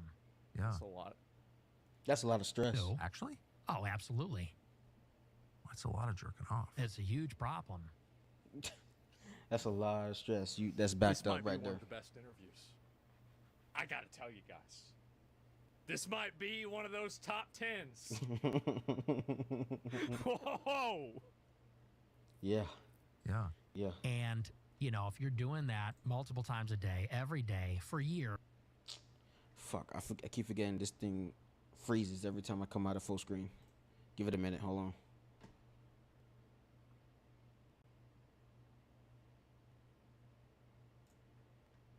Since you're a kid, yeah. Well, eventually you doing that multiple times a day, every day, for years, since you're a kid. Yeah. Well, eventually you get bored, and you want to move on to something more extreme. Yeah. And you're kind of it operates, I think, similar. Let me guess, psychopaths killing animals than killing people. To like a drug. Yes. You kind of have the same kind of resistance to it. Yeah. That you would to a drug, or tolerance for it. And you're always chasing that initial feeling the first time you used it, or the first time you saw a certain thing. And I think eventually you just chase more taboo, more transgressive. Maybe. And I think maybe some people are more prone to that than other people. Going in this really extreme direction. How you guys might see some evil come out of me. I don't know. Through just being jaded and looking for something more transgressive. That's just a fact. And there's something too about what it does when you look at it. Because people don't realize that it is a fundamentally different experience being involved in intercourse versus watching other people have intercourse. I think that actually does something to you. I'm not sure, but Tell me, what do you mean? It poisons. I think that, you know, for example, yes, I think Steve Saylor has written about this, that there's multiple kinds of transsexuals. And he says that one kind of transsexual is somebody that likes the idea of seeing themselves as a woman. It's autogynephilia. Yes. And I think that, you know, one of the theories for that is you watch a man having sex with a woman that isn't you so much, you kind of achieve an identity with the woman in like a weird, sick way. You almost identify with the woman. Oh, shit. And so there's weird things that happen when you're yes watching that and having such strong emotional and... I haven't had that happen yet. Sexual experiences with it.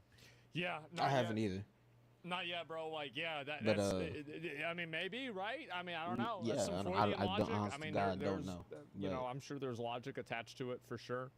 But man, that is just Already has 8.8 million views with 69K likes. Oh my god. It was nothing but based. Wow. Based. Cinema. This video is awesome. That is insane. I can't believe that you guys would do this. It's unbelievable to me. All the failed games, all the millions of... Shit. I wanted to dive into this. I really, really did want to dive into this. But I need space at the very moment, right? Not from y'all. You know, y'all got the picture, right? So I'm about to end it. Like I said, I might be streaming later on today. I don't know. I'll have to check how my mindset is. But guys, if you like the video, you like the stream, please smash that like button. Follow me on my Twitch, Kick, especially my YouTube channel. I got some shorts coming out here and there on my TikTok and on my YouTube channel. Go check it out. GD Relic. This is your boy GD Relic signing off. Deuces, y'all. Thank you for stopping by. I'll see y'all on the next one. Peace.